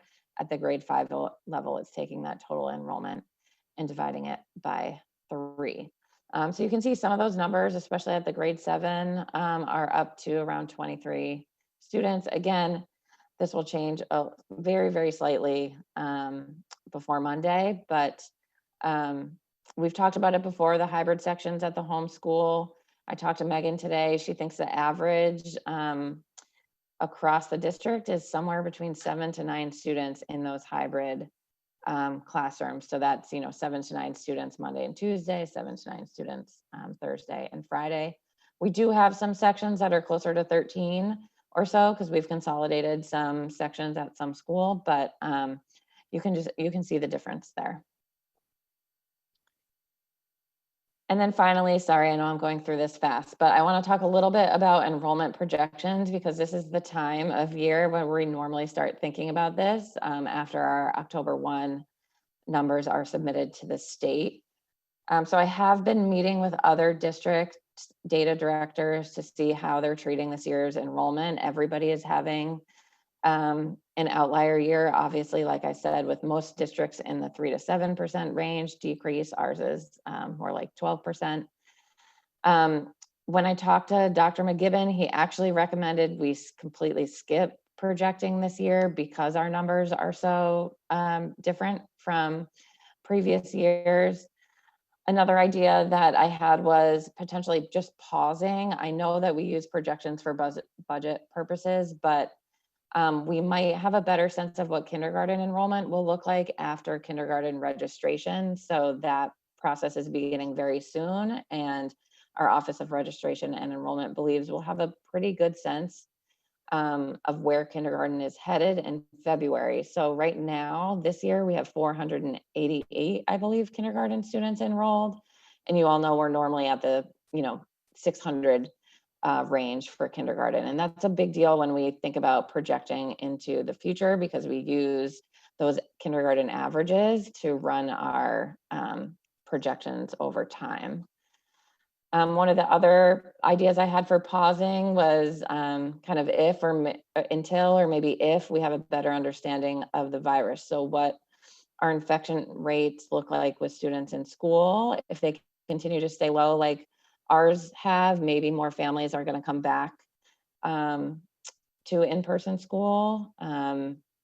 And whether or not we have a vaccine, I'm sure will play a factor into family decisions as well. Again, hard to kind of predict how families are going to react, but I think with better information or more information, we can certainly survey our community to get a better handle on where people are thinking going into the next year. And then finally, we are going to do another round of open enrollment for the learning model change somewhere around February. And so if we're seeing a lot of families moving back to the hybrid model from the Remote Learning Academy, that might give us, again, some more information on how families are going to react moving into next year. Also might help us understand our staffing a little bit better. And then my final idea was, from a budget perspective, potentially using the Cropper projections for 2021 with, a plus or minus X percent, because we are down so much from our previous year. So these are all items that I'm thinking about and definitely welcoming ideas and suggestions from the committee and others. We did have an enrollment working group last year with some really great members of the community that helped us with our project and working with Cropper and McGibbon. So again, these are initial ideas and preliminary enrollment numbers, but you should expect us to be around here when our final numbers are submitted. And that's it. Thank you, Erin. We'll take questions, comments, thoughts. Helen, go ahead. Hi, Erin. Thank you so much for all of this. I know it's a lot of work to get all these things together and it's like herding cats getting the numbers together. But I was wondering if wouldn't make sense to reconvene maybe for 1 or 2 sessions, your enrollment group, since they are so helpful with that sort of thing and looking at all the variables and trying to get a better handle. I would worry about budgeting for what Cropper and McGibbon had estimated. If it's anywhere, right now it's 800 or 900 kids. 900 less, right? Yeah. So And that's why I was thinking that, like, plus or minus certain, Yeah, but of I course. agree with you, like getting the opinion of specifically the 3 gentlemen that we worked with, I think would be really and others would And be I'm really sure they valuable. would be willing to help out. No, I think that would be a great idea. Thank you. I have a question. Mary Ellen, could you just talk a little bit about the impact on the budget with these numbers? It seems that we don't get a lot from the state, so I'm just wondering what the impact of these numbers would be for our budget for next year. Well, it's not quite clear because the estimated cherry sheet just came out for next year, and we got level funded. What it looks like we got level funded for this year, or 22 from what we're going to get in 21. So at some point it's going to catch up with us, I'm sure. But right now, I think every municipality across the state has the same kind of issues and concerns. So at this point, I'm not seeing anything just yet, but it's a good question to keep asking and checking in on. So level funding means they're actually giving us the same dollar amount? Yeah, same dollar amount. No, regardless of what our student enrollment is? I don't know what went into that calculation, but right now it's it's the same dollar amount. Okay, that seems like good news in some ways. Yeah. Okay, we won't say it too loud. Okay. Other questions? Yeah, Mariah. Is anyone or has anyone done yet an analysis of whether the shift in 1st and 2nd grade from hybrid to RLA, what that might mean in terms of going back full time? Say more about that. Oh, whether or not we could potentially not go hybrid in 1 or 2? Correct, because the number of kids has been reduced enough to allow for those classes to go full-time. Has that happened yet or not yet? No, not yet. Again, we're just fine. We're still, honestly, like tonight, even as you know, the meeting started, I was still moving kids in and out. So I think we'll wait until we have a little bit more, a better sense of final numbers. Thank you. Andy? Yeah, to give a partial answer to Mariah's question, I took a look this afternoon at some numbers we were given.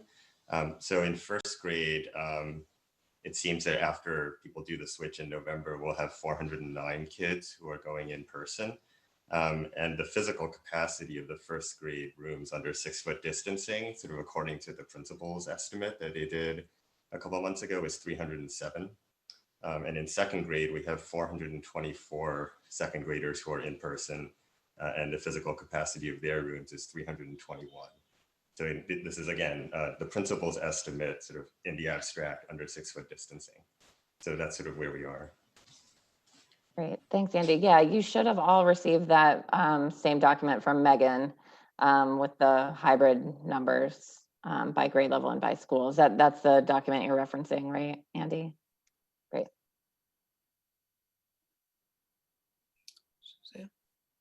Yeah, Helen? Yeah, just sort of following up on Andy, I would like to ask the administration to do a deep dive on the issue of first and second grade. I think you're all aware that the school committee, I don't want to speak for the whole school committee, but my sense is the consensus was we would like to get first and second grade back in as soon as possible. So I guess I'd like to ask you, Jim, to work with your staff and look at the numbers and look at, and speak with the principals and figure out how we can make that happen. Sure, that's fair, and we should be able to report that back to you. We'll look at them and we'll report the whole picture back in terms of trends and what we see, and we certainly know and appreciate the desire to have the youngest students in school full-time, first and second grade. So we'll take a look at that and see what the numbers tell us. Thank you. I just would like to confirm what Helen just said. I would love for us to see if we can do that. And I know there's a number, as Helen said, there's a number of members who really would like, that's kind of our next big milestone, is to get first and second graders back full-time if and when we can. Other comments, thoughts, questions for Erin? Susan. Just the obvious, which is that next week when we have town meeting, I think there'll be a very simple question in people's minds, which is if enrollment went down this much, why are we asking for so much more money? So I think it's obvious to us because we've been in all these conversations, but the combination of social distancing in the classrooms and class sizes, and like there's sort of a whole bunch of pieces to this that I think we just have to be ready to discuss. And I think we started to discuss them, trying to get that story nice and tight. And I think Jim's memo goes down that road as well. But I just think we should be ready with a very clean answer to that for town meeting, because it's sort of the obvious question on people's minds.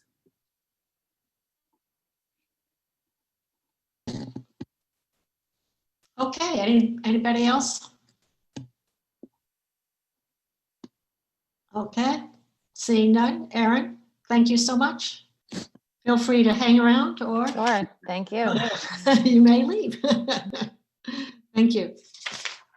We're going to budget 2021 and 2022 budgets. If we could we have Sasha Palmer, our food service director, present first? Sure, fine by me. Good idea. So she can have an early evening? Well, not sure it's early. Earlier evening? Earlier evening, absolutely. Absolutely. Hopefully Sasha's listening, and there she is. I am here. Great, thank you. She'll need to share, Robin, I believe, her screen. Thanks. I am sharing. Are you able to see my screen? Yes, we can see it, Sasha. Okay, thank you. Thank you for having me again this evening or tonight. So last time we reported that the USDA through a waiver was allowing us to serve free meals to all kids and teens through December 31st. That waiver has been extended, and it is extended through the rest of the school year. So for the remaining of the school year, we can continue to serve meals to our families, kids and teens, a free breakfast and lunch 7 days per week. The waiver was also extended to continue serving meals on the weekend.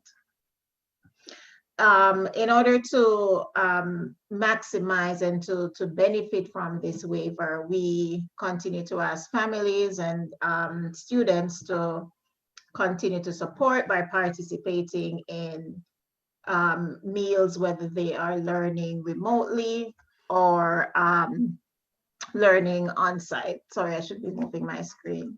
Whether they're learning, whether they're coming on in person or they're learning remotely or through the hybrid model. And to do this and to maximize access to these meals, we have created kind of a guide to parents. We want them to continue to pre-order. And by doing so, we have an idea of how to project and what to plan for. So families would still pre-order based on their specific learning model. And I'll just go quickly through the different options that are available regardless of through each of the specific learning models.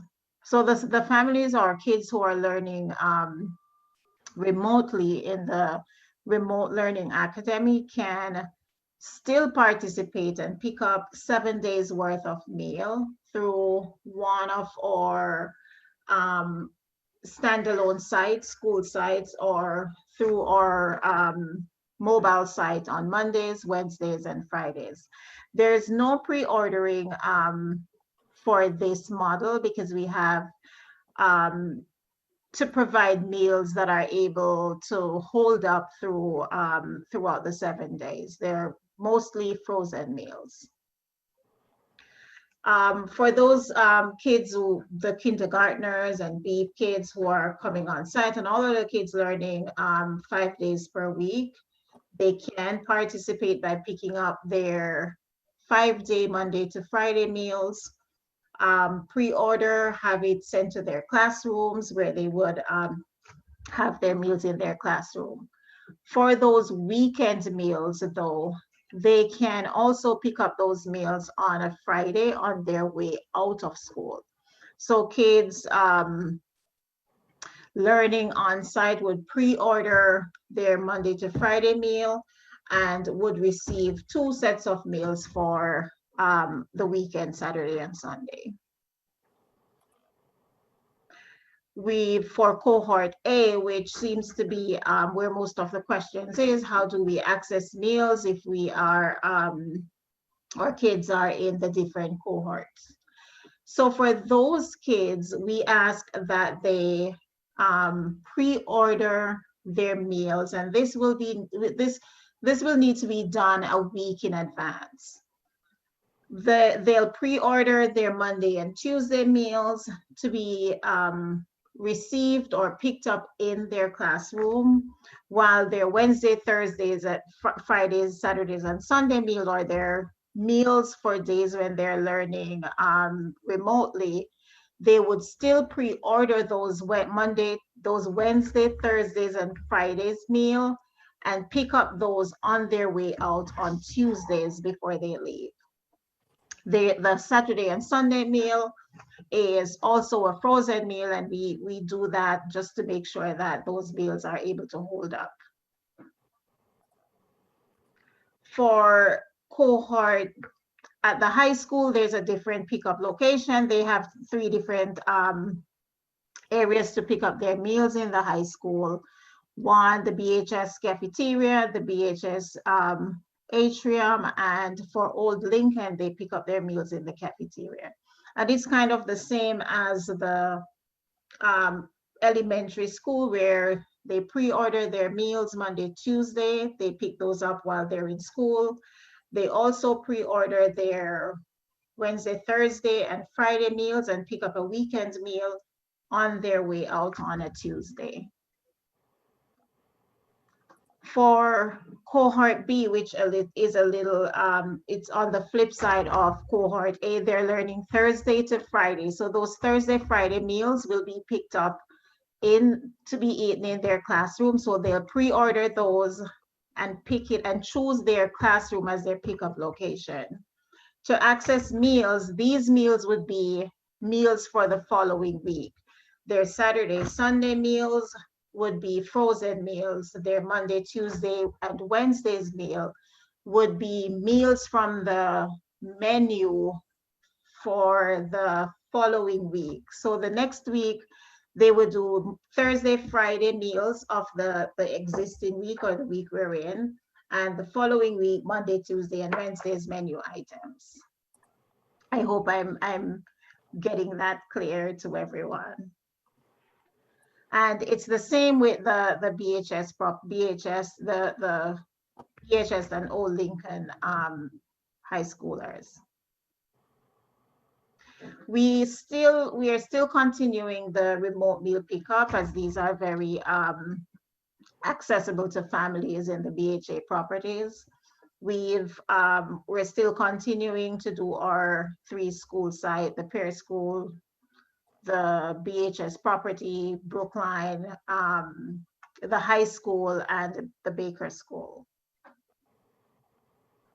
We looking at the budget, and based on projections this year, we are not expecting to operate at a deficit, thanks to subsidies from the Town's Care Act, as well as some of those modifications that we made to our operations. We've closed, not necessarily closed 5 kitchens, but we've closed 5 kitchens to meal preparation and have consolidated those kitchens into 5 central kitchens. So we have 5 central kitchens operating where most of our preparations are done, and the other 5 kitchens operate as satellite sites for the remainder of those schools.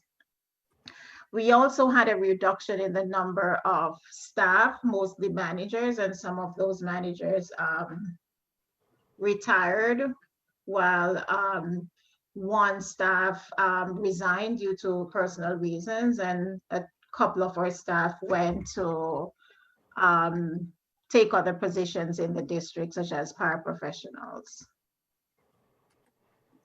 So based on our projections, we do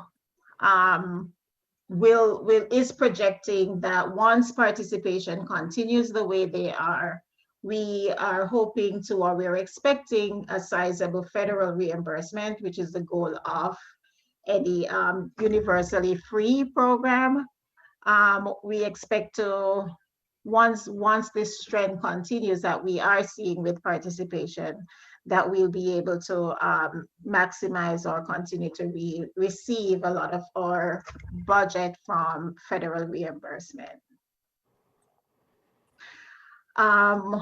What's next? Our food service staff has been working very hard to produce these meals, and so far since October, I'm proud to say that we have served over 75,000 meals to, and that is just lunches. We've not counted breakfast. So 75,000 lunches since October. Our goal is to serve up to 100,000 or reach the 100,000 mark by Thanksgiving. So we are asking families to continue to participate and help us get to that goal, so our hardworking food service staff can celebrate. One other thing that we are looking and focusing on is our holiday themed meal, which will be available to all families. We're planning to make it a nice, fun Thanksgiving meal for families. We ask that parents sign up for these specifically. It's the same 4 days worth of meal to cover the entire holiday. We are asking for parents to sign up because we want to package this nicely, send it out to kids, and wish them all a happy Thanksgiving. Or to sign up, we ask that you go to our website, publicschoolsofbrooklandfoodservice.com, and sign up using our Google form. We are not using the online ordering because we want to make it condense those meals and have, we're requesting information that is not accessible through the online ordering. So we ask you to go to our website, sign up for your holiday meals. There will just be one pickup meal day for our holiday meals. So that is something that families will need to remember. We will not have our Monday, Wednesdays, and Friday because of the holidays. So we will package 4 days worth of meal or make it into a meal kit with special instructions for families to enjoy Thanksgiving. Other than that, I want to still continue to thank our partners that we have been partnering with throughout this year. We have a very good relationship with the Brookland Thrives, who actually serves meals to along with food services on a Friday. Those partnership has helped us to maintain or continue to ensure that all kids and families in our district continues to have healthy meals available. With that, I say thank you. I'm open to questions.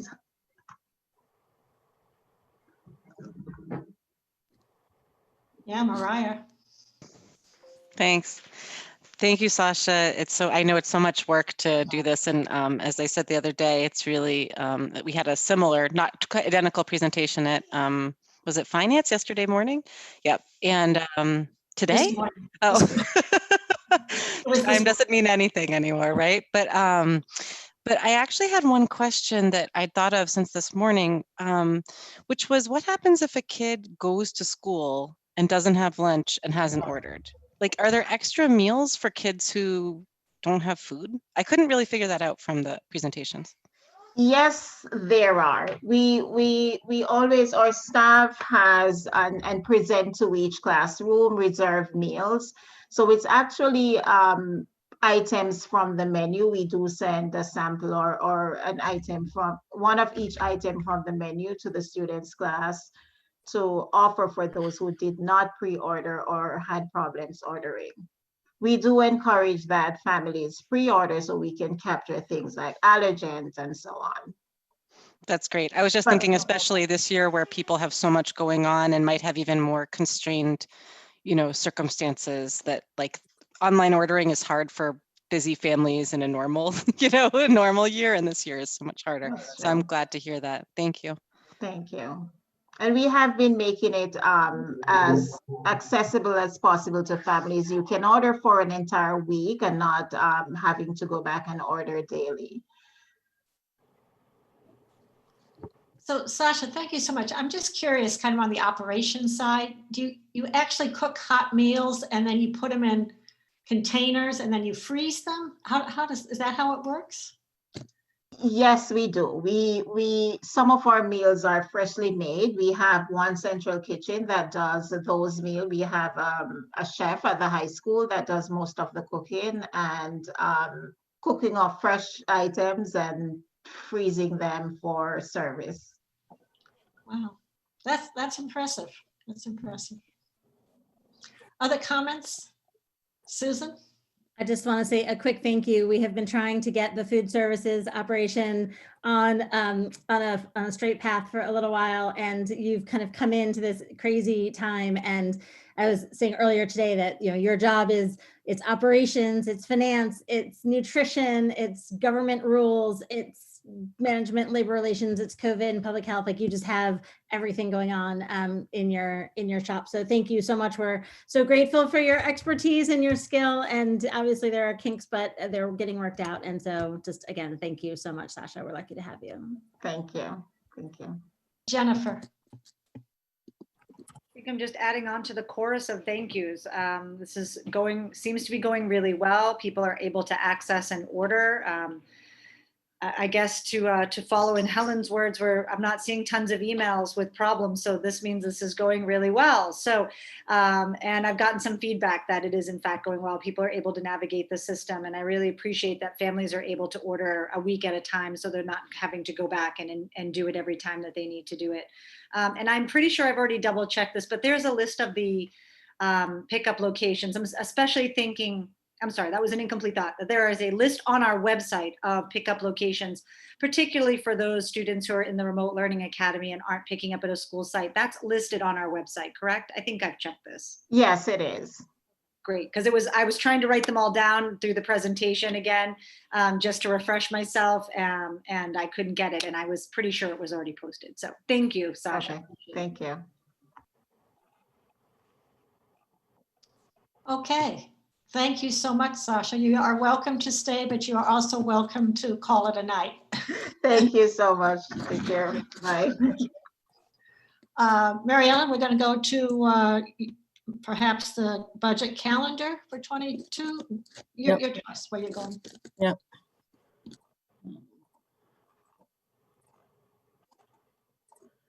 I can share my screen.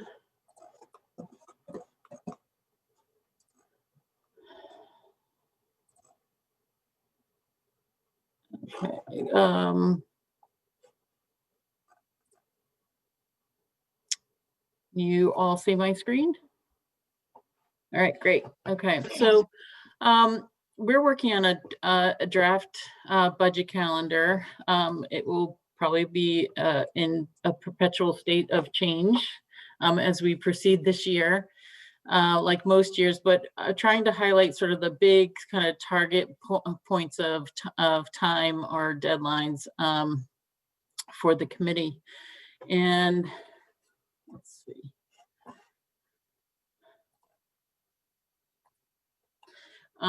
So right now we're at the point where we have asked all the budget managers to update their budget narratives for next year. We've asked them to include a little bit of information around how the pandemic has impacted their program, the challenges and some successes that they may have had. Also this month, we will be reviewing staffing ratios by grade level, specialists and special education services with the principals in order to be able to make some determination of what the staffing levels should be at each building, and particularly reflective of the enrollment projection and enrollment report that we just received, is in terms of what, how many staff should we have and what does that look like. We will agree on that, and then we'll do some calculations, and then from December 7th to the 22nd, the staff allocation will be given to principals to review and comment and provide some first draft budget requests for the superintendent to review going forward. We will likely level fund all of the expense lines with the exception of our tuition and transportation and some other contracted services and the like, but so that will happen in December. January 21st, we anticipate will be the first presentation of the interim superintendent on the budget recommendation. You'll receive a budget memo which will outline the votes that will need to be taken. The week of the 25th is when the governor's budget comes out. That seems to be when we all have an experience of some revenue change or allocation change there. The week of February 1st, we will need to get some sort of recommendation to the town administrator and have a budget overview document ready for posting. Also, that first week of February, we would usually have a town school partnership meeting to update the revenue projection.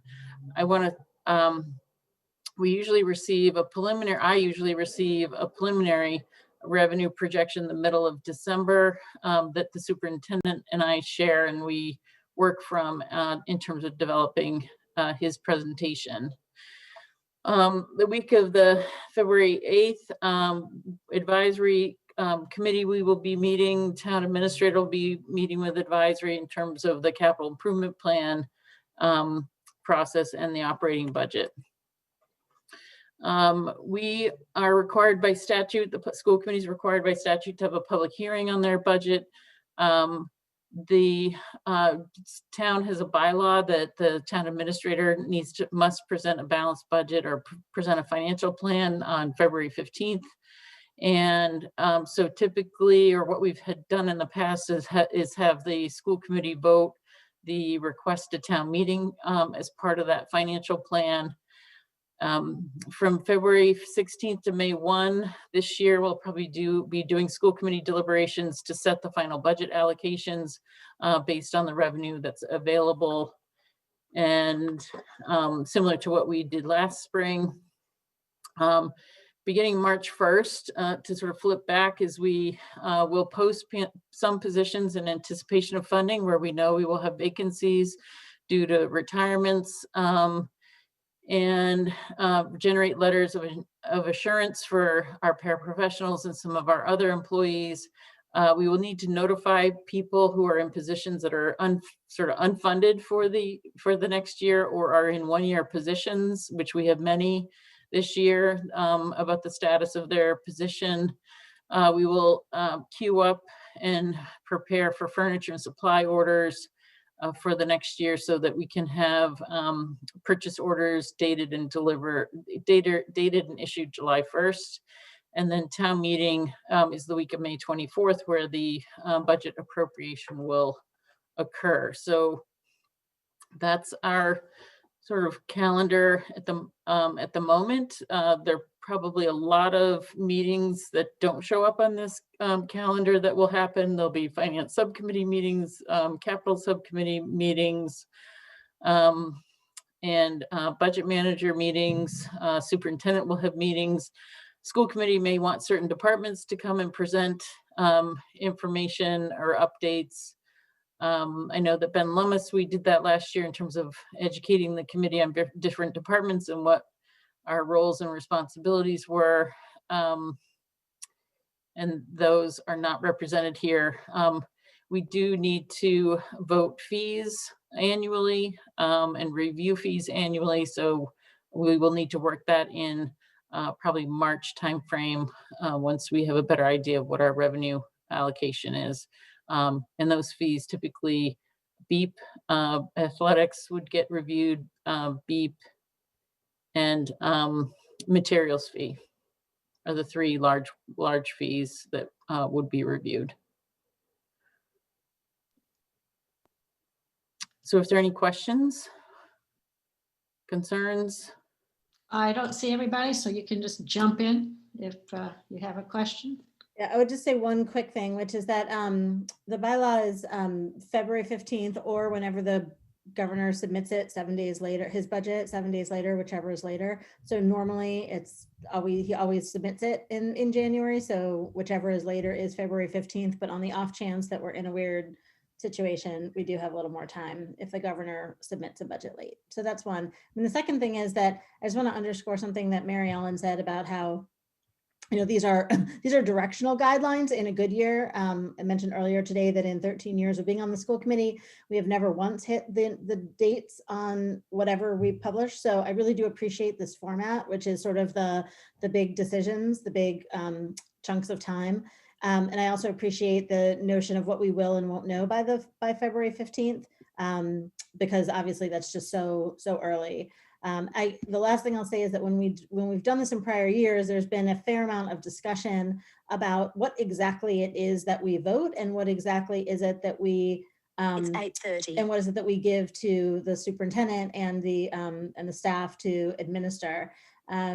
When we have historically done this, for sure, we bottom line appropriation from town meeting, that's not ever a question, but I do think that we've had a variety of conversations. We've tried it different ways. So one thing that we are going to sort of try to think about this year again is like, what is the best way? What's the right altitude to fly at to vote? Because obviously we can't vote every single line item, because then anytime you can't operate a district that way. Every time the superintendent needs to make a change, or anyone needs to make a change, any budget manager, they have to come back to us for a vote. So that's not feasible. But yet, if it's too high, it really doesn't kind of get to the governance role. So I think we've been sort of looking for that middle space. So somewhere in here, after we all get our heads above water from just this fall, it would be good to sort of revisit that question. Just, it doesn't have to be long, but just so that we get some agreement on that sometime in the beginning of the new year.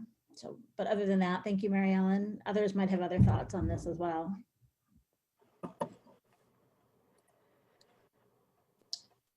Anyone else? Oh, come on, this is such a scintillating topic. I mean, budget guideline calendar. The guidelines will, Suzanne. Yep, go ahead, Jim. Go ahead. Guidelines, I hope we'll talk about the guidelines in a few minutes. However, Mary Ellen talked about the calendar may change or whatever. I think once we begin this process and we can really establish the calendar, we ought to work really, really hard to stick to the calendar. And part of the reason for that is we do not want, and I know there's a lot of moving parts, I know there's a lot of uncertainty, but we do not want to get so close to the end date that we end up being forced to make decisions and then having to make meeting contractual obligations on timelines that may result in behaviors that we really wouldn't want to, we don't want to rip 350 people. I guess that's what I'm saying. And the only way we can avoid being boxed in like that, particularly in this uncertain time, is to really discipline ourselves to stick to the deadlines. If we discipline ourselves to stick to the deadlines, I do think we're going to need to have a little bit of tolerance around the information. We may not have good information from the state, we may not have good information from a whole bunch of different places, but if we stick to the deadline when we're discussing things, then we'll be able to sort of plow through what needs to be discussed. I think, Susan, your comment about how much the school committee gets into the line items and all of that, that is a great comment. But in the end, I mean, the obligation of the superintendent is to present a budget with, all the information coming from program managers and the like, a little across the spectrum. But the obligation of the superintendent is to present a budget that the superintendent believes meets the needs of the district. That's the moral, legal obligation from the superintendent. The school committee also has an obligation to vote a budget that you believe meets the needs of the students. And whether that gets funded or doesn't get funded, then that's a whole other discussion. But initially, we're looking at what is the budget we need to meet the needs of the students. And we have to be fiscally responsible, which will take me to the guidelines. We are facing what appears to be a severely restricted budget coming up for FY22. By all accounts, it is going to be a very challenging year financially. So with that, it means that we are going to have to make some probably difficult decisions and choices. I mean, right off the bat, we don't know, is there going to be a remote learning academy or isn't there going to be? Do we budget for that or don't we? If we don't have to budget for that, that's a huge, huge, huge amount of money. But if the pandemic continues to be what it is and we need a remote academy, then we need to budget for that. So we're going to have to make that decision. Hybrid, not so much, because you can still have a class size of 20 and have 10 and 10. So that's not going to be quite so much. But the remote academy is a serious consideration. What do we do about enrollment? How are we going to decide what our enrollments are going to be for next year going forward? We'll need to probably get some information from the community about what we think the enrollments are going to be. So there's some uncertainty there. Given what I believe is going to be a very challenging fiscal year, then I have drafted. Marielle, can you share my memo that I did? I don't know whether you can. Yep. I drafted See if I can. just some budget guidelines. And what I'm trying to do with these guidelines is to get us thinking in much more in a focused way, rather than what we would like to do in terms of the guidelines, where you include a whole bunch of these sort of philosophical statements that you want in the guidelines because they represent the excellence we want in the system. But right now, it would be very helpful. And remember now, this tonight is to look at these guidelines and then for your consideration, and you're going to inform them. But I drafted a few. Sorry about that. Uh-oh. Just had them. I'll get there. Hold on a second.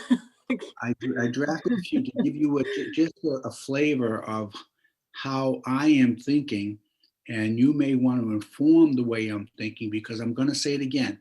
In the end, this becomes the school committee's budget. This is your budget. As you know, there are very few things that ed reform gives to the school committee. You hire and fire the superintendent, you develop the budget, you set policy.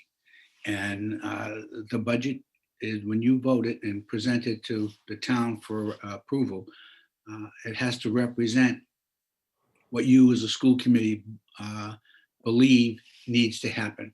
And the information you'll get from me and from our team is what we think needs to be funded, and to maintain There the we go.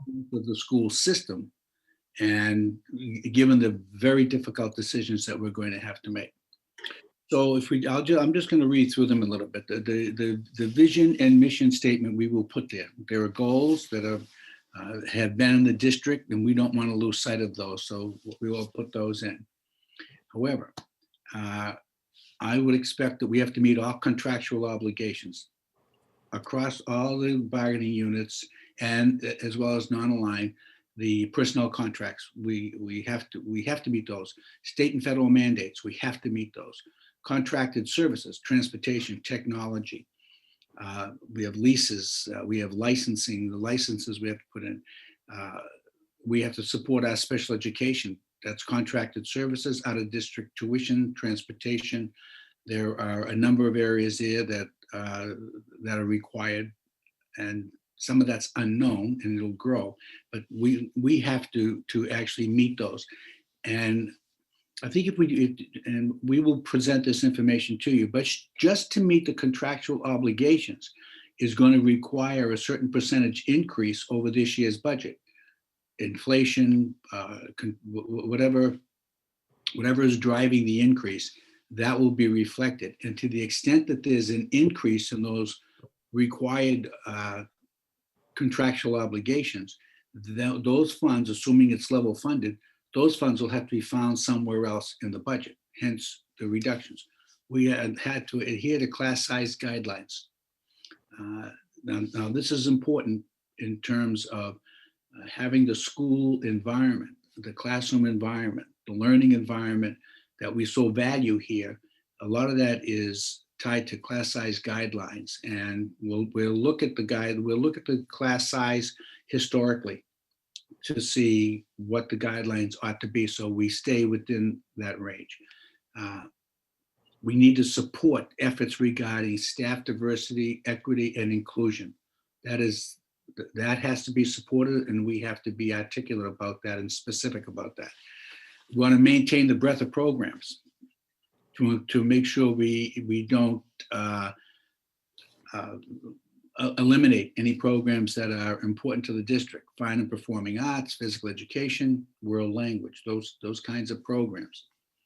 In other words, it's not just about math and science, though math and science are critical. It's also about sort of the whole child. Support the implementation of the new math program. There's been a math review, and they've begun implementing the new math program. We need to support that. And we have to support professional development. I have written these as places that I would like the administration to focus on when they're looking at what they need for the district, what they need for their schools, And I may have left something out. I may have left, there may be other things that find their way here, but it's going to be important as we're trying to make, you know, sort of there's a dichotomy here or a paradox in terms of the decision we have to make. But if we're going to bring the budget in that meets the needs of the district, then it would seem to me we need to address these, and then we'll have to make decisions of those areas that are important to the district but may not fall under these guidelines. If we have to make the decision, then if we can adhere to the guidelines, which I would expect at the next meeting maybe that we will have some real direction from the school committee about whether these are the kinds of guidelines you want to adhere to, or is there something else that needs to be included here that you want to put in? Because you're going to ask me, why is this not in the budget? And I would like to be able to respond because it's not in the guidelines and we can't afford it. Or why is this in there? Because it's in the guidelines and it's important to the district to be able to do it. Because when I'm pushing administrators to make decisions, it's not because I think this or I think that, or I have an interest in ABC, but it's because we are saying these are the guidelines that are going to provide the guardrails for a very, very difficult budget season.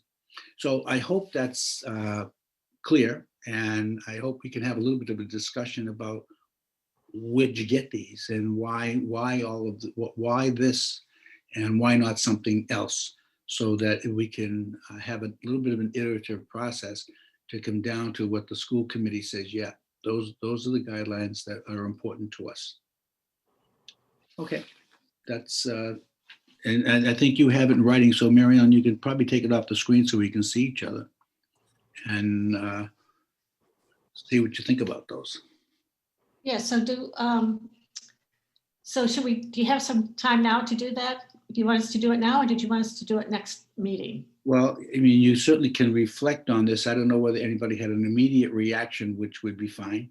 And then to spend a little time thinking about that, talking with, you know, whomever, just to get a sense of what does it mean? If what needs to be in the guidelines, not in the guideline, then it's likely not going to show up in the budget. So it's really, really, really important that the guidelines reflect what you want.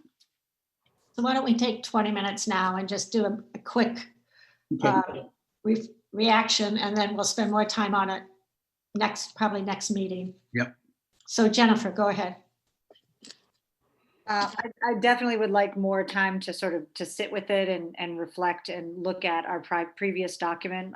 One of the things that we've talked about before, and I'm wondering if it falls somewhere in here or not, and I'm not even sure that, you know, and on some level, it's the list cannot contain everything, as you said, Dr. Marini. So we need to make some decisions. But one thing that we had talked about previously, and has, I believe, been in our documents, is something about educational technology.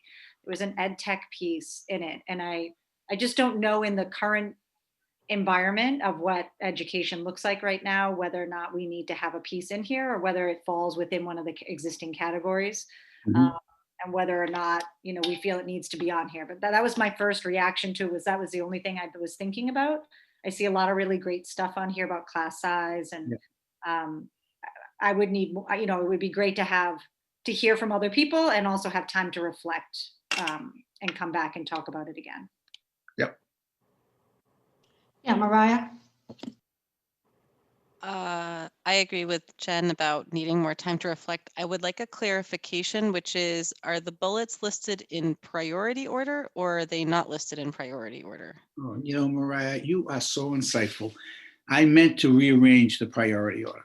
I meant to actually put it in, they are not in priority order. Okay. Are you planning on ranking them?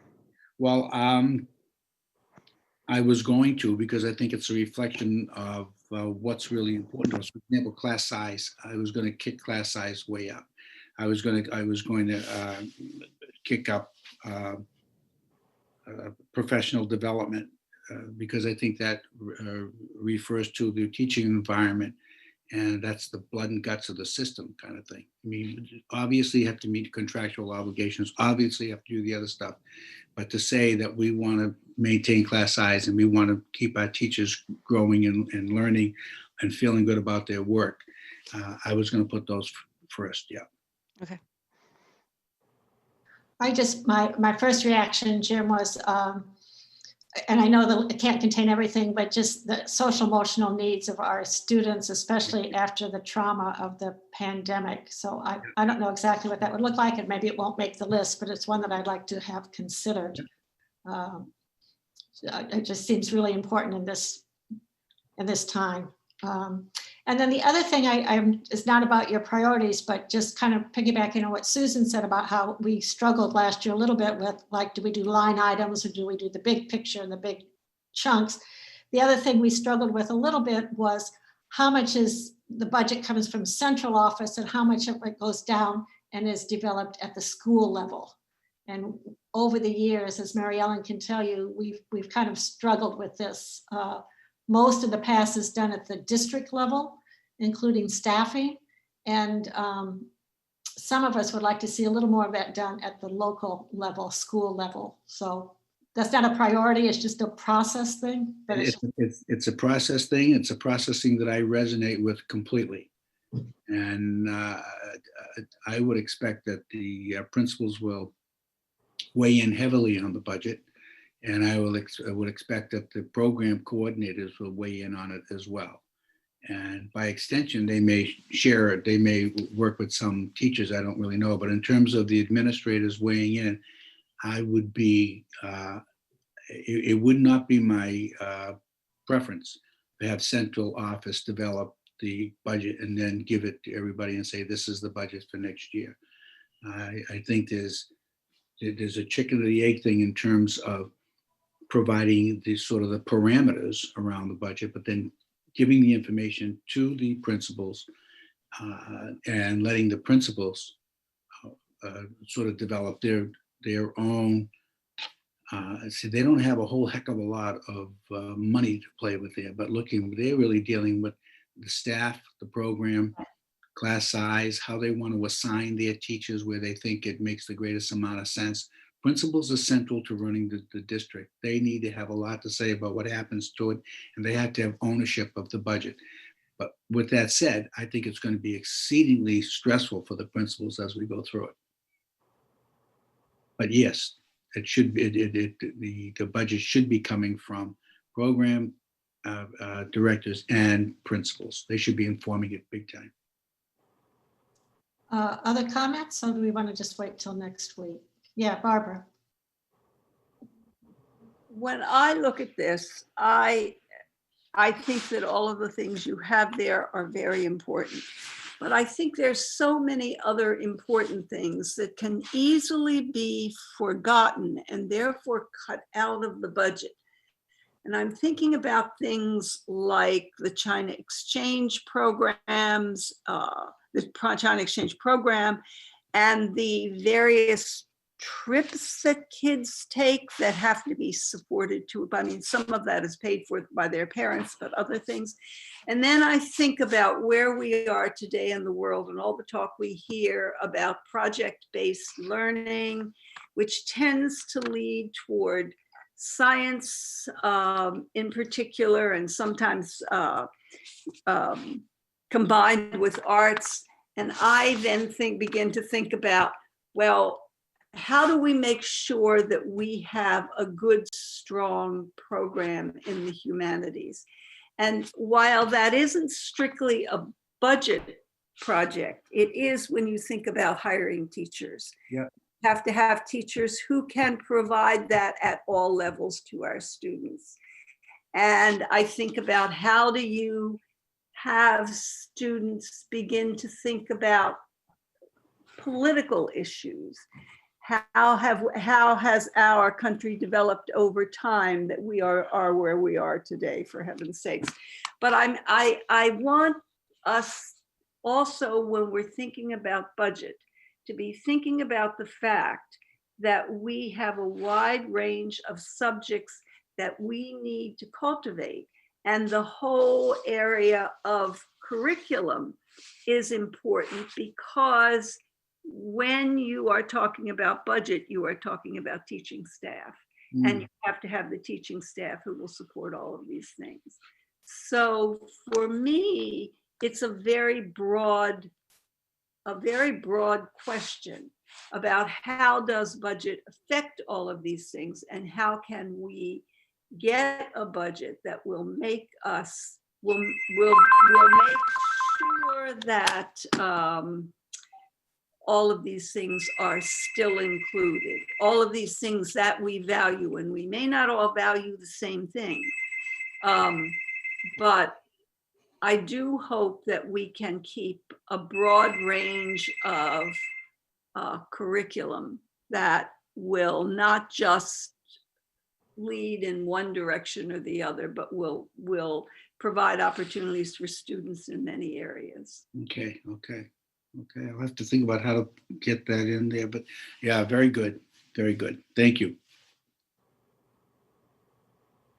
Okay, seeing no other hands raised, we'll sleep on it and come back next time if that's what we'd like to do. I think that would really be good. And in the meantime, we're going to be meeting with the principals on Monday and begin the discussion, much like we're having here, and including the principals from the ground level about what it means to develop a budget. And then we're going to stick to, this is going to be the hard part, but I'll take this on, and then we'll see how it goes. We have to stick to the calendar, and that's going to be a challenge for us, but we have to stick to the calendar. So, I'll be pulling the hair out of my head and everybody else's head at the same time, but we will try like crazy to stick to the calendar. All right, that's, we're off and running.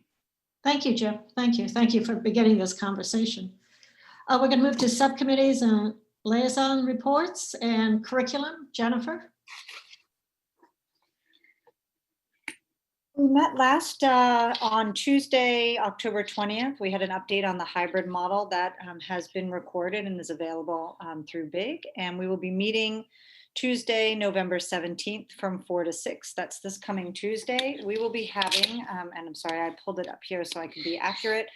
We will be reviewing some minutes from the prior meeting. From 4 to 4:30, we'll have Jeanette Sargent, the district coordinator for Steps to Success, and Shoma Haig, the executive director of Steps to Success, coming to speak with us on the Remote Learning Academy and hybrid models, what is going well and what is challenging for our students and staff. Following the same presentation mode, from 4:30 to 5, we'll have Dr. Keith Lozama, the Metco K-12 director. And then from 5 to 5:30, Mindy Paolo, our director of English learner education. And then we'll be having an update on our social emotional curriculum from 5:30 to 6 by Dr. Maria Litaz, our director of guidance and clinical services.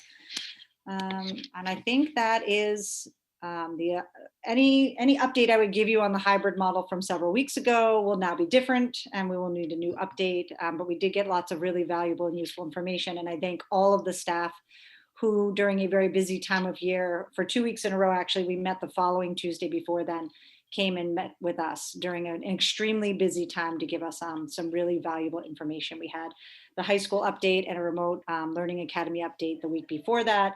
And so it was just such a stressful time, and I just really want to thank the staff for coming and meeting with us. Any questions about what our plans are and what we were meeting about? Just like to say, it sounds pretty ambitious, Jennifer, so thank you for arranging all that. Yeah, and everybody was really flexible and able to come, and so that's great. And I believe our preliminary plan right now in December is to kind of circle back around to our models, see how they're working, and also to start to talk about the curriculum that's being taught during this year. Thank you. David, you want to do policy? Yes, so the policy subcommittee last met this past Monday, the 9th, from 5 o'clock to a bit after 7 o'clock. We discussed several policies. The first one was immunization for students. So we do have a current policy on immunization, obviously, and we thought it would be the right time to be updating that given the current situation with the pandemic. We had initially looked at adopting language based off of the MASC draft policy on immunizations. However, it was only a couple sentences. It did not seem to even really address the pandemic or particular types or classes of immunizations or how it would be indexed. So we decided to go in our own direction. We tasked Tricia Laham, the head of nursing, with the assignment of drafting a new policy, and that's the one that you should have in your file. We discussed a couple of minor changes to the draft that Tricia submitted, particularly language instead of the best interest of the child would be medically indicated for the students. There's a couple of slight modifications, but otherwise the subcommittee seemed very happy with Tricia's draft. It's designed in a way that is nimble, where it'll be able to change over time based upon recommendations from the Massachusetts Department of Public Health. Our current policy is based on some obsolete standards that no longer are applicable to the current climate. So we did need to update this policy at some point. The subcommittee voted unanimously 4-0 to refer the immunization draft to the full school committee, and hopefully we'll be able to take that up at our next full meeting. After immunizations, we discussed the policy against discrimination, harassment, sexual harassment, and retaliation. This is something that we are taking up because over the summer, there were some statutory changes at the federal level to Title IX. So it's something that we needed to update. Maria Latas had put together an interim policy so that we can be compliant with federal law. And Deputy Superintendent Casey Neal Miller, there was an attorney who we're working with on Title IX named Justin Gomes, and he took up the task of drafting an update to our current policy. Again, parts of this policy we absolutely have to update because of those changes to Title IX. What we discussed was whether to combine all of our harassment procedures under one single policy or to keep it separate. It seems the direction the subcommittee is moving in is to combine it, but have the procedures slightly different based upon what federal law requires on the gender side compared to other forms of discrimination. Some of the discussion we had regarding this policy was whether we should include some more specificity around the procedures, because it's still somewhat unclear for perhaps for students, for staff, and for other stakeholders exactly what the step-by-step process would be for them if they are confronted with sexual harassment or harassment of another nature. So that's sort of an ongoing discussion that the policy subcommittee is having along with the administration. So we nevertheless voted unanimously to refer the policy to the full committee. We did that for a couple of reasons. First, this is obviously something very important, of great interest to a lot of people in the community, and we want to be able to solicit the opinions of other committee members, other members of the full school committee, that is.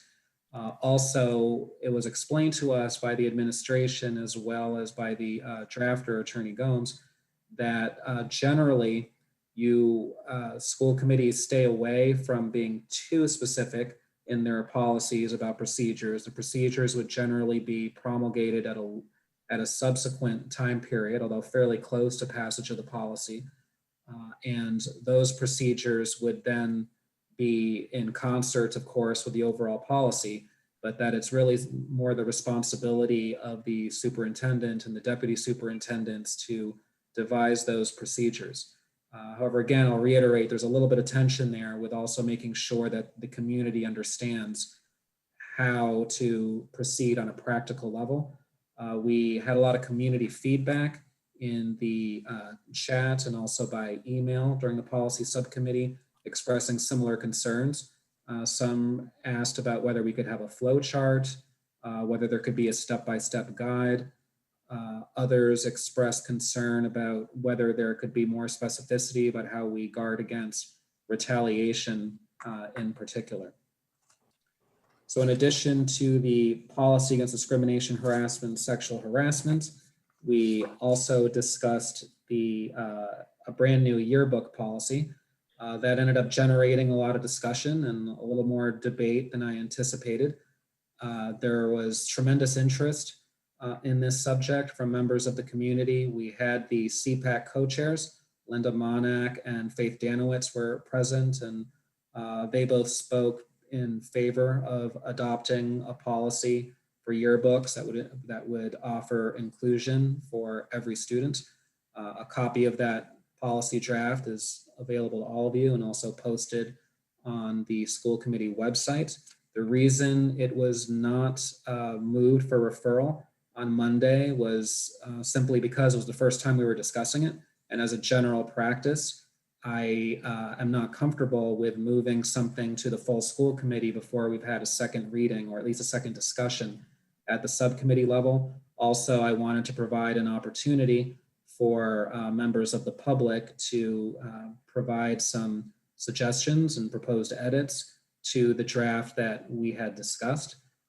Also, some members of the administration suggested that we look at the student activities policy, because that could be another area where we could address some of these issues of equity and inclusion. And that's definitely something that we intend to pick up on at our next meeting. After the yearbook policy, we discussed Brookline School Committee roles and norms. Dimitri took charge of that. He drafted the entire document. So thank you very much for doing that, Dimitri.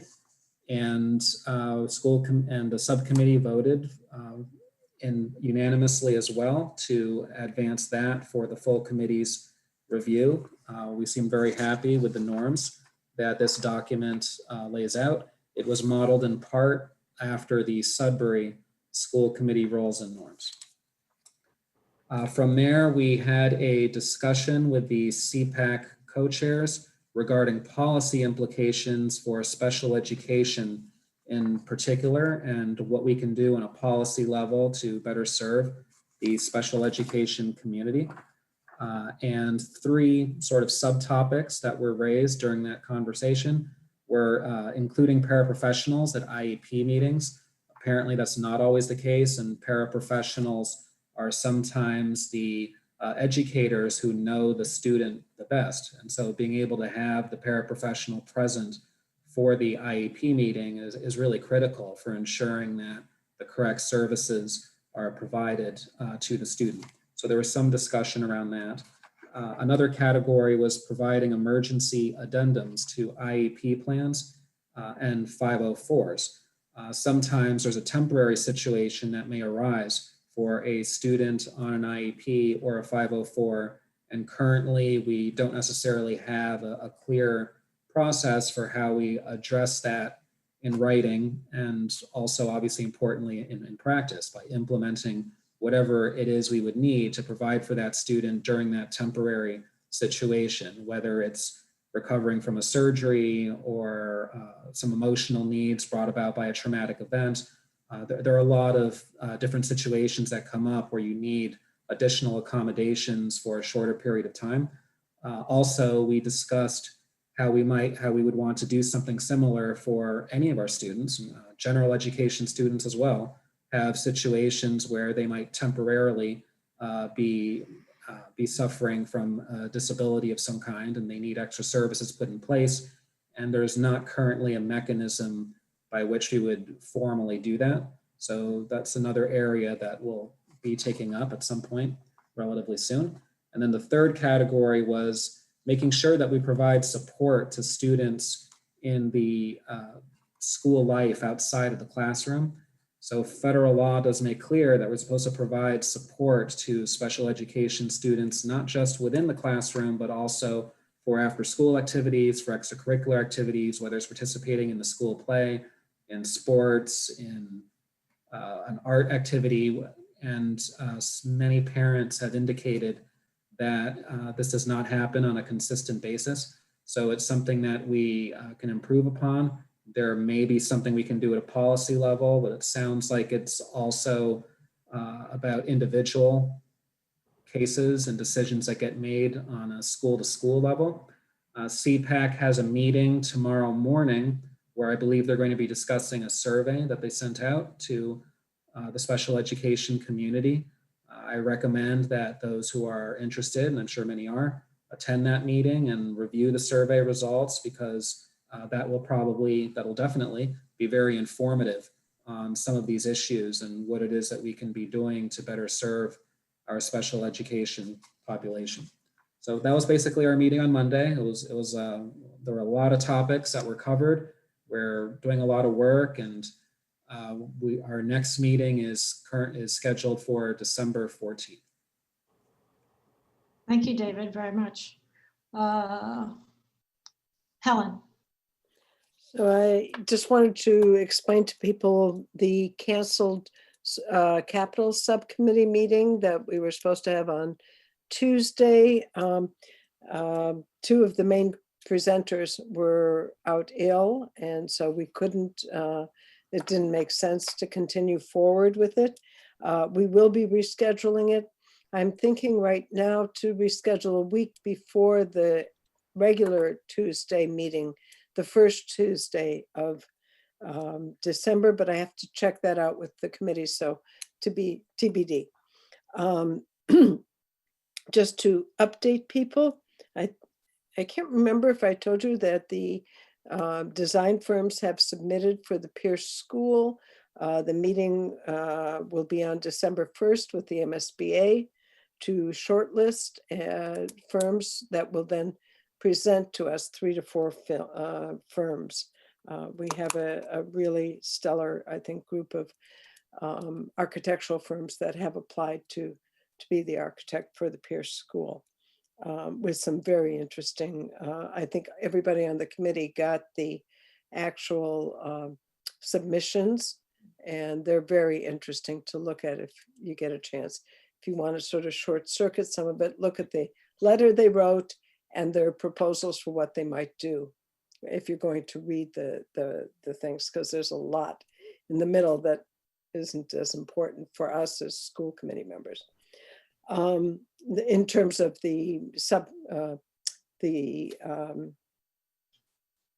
like the geotech, the heating and ventilation consultants, all these different consultants, that's what's all in the middle of the submission.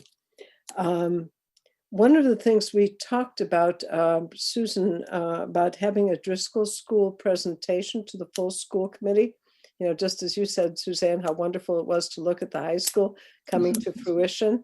I think the plans at the Driscoll School Building Committee that was presented by the architect were quite spectacular. And I think the full school committee and the public should be able to see them. So we, you know, when we have time on our agenda, I think it would be a great presentation. I would like to ask for that. And lastly, but not least, there were 3 bills that were voted last night at the Building Commission meeting. So they were only just submitted now, as some of you may or may not know. I signed the bills for the school committee, but I signed them after you all vote them, usually in the consent agenda. Since they came in late, and that's what I was talking about at the beginning with the consent agenda, Robin has sent them out to everybody in your email.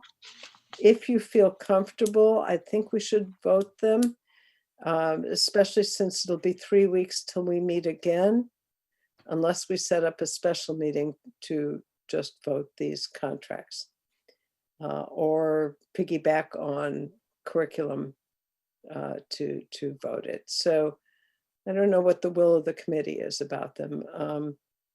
One is for the Driscoll School project, one is for the high school, and the third right now I'm blanking on. Does anybody have them up in front of them? Maybe I can. BHS change order. There's a BHS change order. There's, do you see the other There's two? 2 Driscoll ones. There's a Driscoll project contract amendment and a Driscoll contract. One is BR&A Consulting Engineers, and one is Gilbane. Right, one is for geotechnical stuff, and the other one, Susan, for Gilbane for Driscoll. Does it say? I think it was also, well, there's one from Gilbane that's about Van Ness. It was a parking, sorry, it was a traffic flow study around the site and the alley in particular and the commercial businesses. So that might have been it. I can open it and look if you want. I mean, Helen, do you recommend? That Yes, we- I recommend all three. We were at the building commission, Susan and I, at the time. It's just that right now the recollection is a little bit. But yeah, we did go through all these. I'll Yeah. go through them now. Okay, And I if you've think looked at them and approved them, then because the town, it's important to pay these bills on time. I think there's some sort of penalties if we don't. I would like to recommend that we vote these so that I can. Would you make that a find them. motion? Excuse me, Helen, I think there are 2 documents for the high school project. Okay, hold on, let me look now. Yeah, now I'm opening there's the Hill Amendment 5, and then there's the Skanska, there's a GMP amendment as well. So Helen, do you have a motion? Okay, so Robin, help me here, because right now I'm of course not pulling them up. Maybe I can. Yeah, so for the high school, there's a Hill Amendment number 5 in the amount of $79,128. There's also a change order on Skanska GMP for $183,282. Then for Driscoll, there are 2. One is the left field, submitted by Left Field, who's our OPM, for Gilbane. And then the second is the let's see, RTA, and here's the BR. And then there's the second one, which is the consulting engineers. So there are, These aren't additional. These are bills that are within what we would expect. Within the budget Within the or budget. the projected budget for the high school. Or then- I think within the budget for the high school. I don't think they're spending monies that town meeting hasn't allocated yet. all these are within what town meeting is already Right, allocated. so these Okay. are all within the budgets and necessary. Yeah, Yes, Mariah? Mariah? So I just have a quick question. So the Hill Amendment is for someone to be out on temporary leave, and it is an $80,000 change for a temporary leave of a town employee? Yes, it's a site supervision situation. And how long is the leave for? Is it for the full 3 months? We're asking, it's for an uncertain amount of time. There was a discussion about it, but since it was a personnel issue, there was not a lot of information presented in the public, but essentially the town employee has a health situation and there isn't anyone else who is a town employee who can fill in for that person. And so in the judgment of the building department staff, it was important to ask Hill to cover this. There's a sort of a very important time on the job, and to ask them to do it for 3 months because they don't know how long the leave will be. This was all very sudden. So, but the 80,000 is for 3 months. Correct. It's not for some period less than 3 months. Correct. Okay. If the person were to come back sooner, I think that would change. Yeah, but we just don't know. Helen, do you want to make a motion? Yeah, so I'll make a motion for all 3. 4? Do you want them together or do you want them separately? Does it matter? If it doesn't matter, we can do them together. Okay, let's do all the ones, motion for all the bills that I need to sign, including Skanska, Gilbane, Left Field, Hill. and Hill. Is there a second? I'll second it. Thank you. Any other discussion or questions? Then we'll take a roll call. Helen? Yes. Susan? Yes. David? Yes. Andy? Yes. Mariah? Yes. Barbara? Yes. Dimitri? Yes. Jennifer? Yes. And I vote yes as well. Okay, thank you. We got that done, Helen. Yeah, Helen? I have one other subcommittee. Okay. So the superintendent search committee is meeting tomorrow at 1. We had a deadline of today at 2 o'clock for search firms to respond. We had one response from the MASC. I've taken the liberty to invite Glenn Kuchar to come to our meeting tomorrow to discuss what they would provide and then possibly vote on it and then work on next steps. So that's where we're at with that. Thank you very much. I'm just going to do a quick liaison, which says I was at the MASC annual meeting last Saturday. I was a delegate, and there were 10 resolutions. The first 9 passed. We approved all of them, and the last one was put on hold, which was attendance of students during the pandemic. There was a fairly long conversation, and it went to hold, which means they'll bring it up at another time. I don't know if that means next year or what, but anyway, just wanted to give you the After the update. pandemic. After the pandemic. Jennifer. Are we doing additional liaison reports at this time? Sure. I don't have a long report because we're going to be receiving some new information, so I think it'd be more appropriate. But I just wanted to let the committee know that the Brookline Adult and Community Ed program has also been impacted by the COVID pandemic. And so we will be receiving some updated information to the full school committee, I believe, regarding possible discussion and actions by school committee in support. Thank you, Jennifer. Now, Dr. Marini has an opportunity to give a abbreviated update report because the beginning of the school committee meeting tonight was not, the audio was not on. So we lost all your wise words, Jim. So if you want to just What I was saying was that I have a sense of relief and I have an uplifted feeling through all the difficulties of moving the district to open. Today, the last group from the high school entered. So all students are in, and it's just a terrific feeling. Feedback from some of the students was so positive. They're so happy to be back with their peers. The principals have been working unbelievably hard, but now they're sort of getting used to it. And facing difficult challenges seems to be routine now, and so we're not knocked off our center. We're still, dealing with changes as they arise. Everything is still new, and there's still a shifting environment to a large extent, and we continue to sort of invent and create as we go along. But on balance, it's so good to see that schools are operating, they're working, and it's very affirming. It's almost like that's what schools are supposed to be about. Makes you feel good inside, and maybe we can start focusing on some other support stuff. Hold my breath around that a little bit. I don't want to jinx us, but as I was saying before, it's going to be Thanksgiving in 2 weeks, and then we enter a season where we're supposed to be enjoying each other's company and celebrating each other.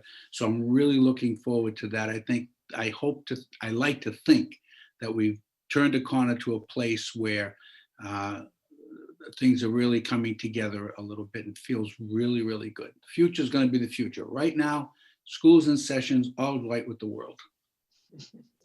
Well, thank you, Jim, to you and Central Office for all the work that you have done, certainly to the principals, administrators, and certainly to our teachers and staff. So it took a whole town to even get to this point, and thank you to everybody for all that effort.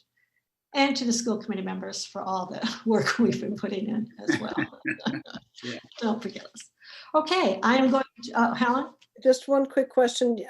Last time we met, we were talking about possible tours of schools. Can we just make sure to keep that on the front burner? Yeah, we have a couple of school committee members. I talked with the principals, and they're ready to go when we thought we would pair school committee people up to those who can go. Just let us know. Oh, okay. I wasn't sure which way it was coming, if it was coming from you to us or us to you. Well, Betsy was asking the principals for their availability, but we need to know which school committee. You know what? I'll have Betsy send an email to everybody saying, "Are you interested? Let me know if you're interested." Then we'll do that. That's right. Let me do that, Helen. Thank you. Maybe she can even do so we can sign up for certain days or Yeah, that's something what like she's gonna that. do. She was gonna get the availability and then see which day works for you. Okay.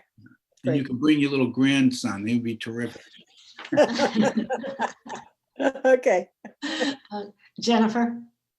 Sorry, just in response to that, typically these tours happen during the workday. And so it would just be great. I always make this sort of announcement or please let the staff and the principals know that I would love to come, but I will be at work. And so I'm unable to attend, but I am interested, but unable to attend. If you would just share that message. I'll absolutely tell him, Jen. Thank you. Okay, I am going to move to meet an executive session pursuant to Massachusetts General Laws, Chapter 30A, Section 21A for the following purposes. Purpose 3, to discuss strategy with respect to collective bargaining with the Brookline Educators Union, BEU, Unit A, Unit B, and paraprofessionals, and with AFSCME, school food service employees, if an open meeting may have a detrimental effect on the bargaining or litigating position of the public body and the chair so declares. And purpose 7, to review and approve executive session minutes from the following meetings, November 2nd, 2020 and November 5, 2020. Do I have a second to the motion? Second. Thank you. We will not be coming back to open session, so let's take a vote on this. Helen? Yes. Susan? Yes. David? Yes. Andy? Yes. Mariah? Yes. Barbara? Yes. Dimitri? Yes. Jennifer? Yes. And I vote yes as well. So thank you to the public, and we will now go into executive session. Suzanne, can I just Yes. double check? Do we have 5-minute break or bio for bio break and so on? Sure, if you want a 5-minute break.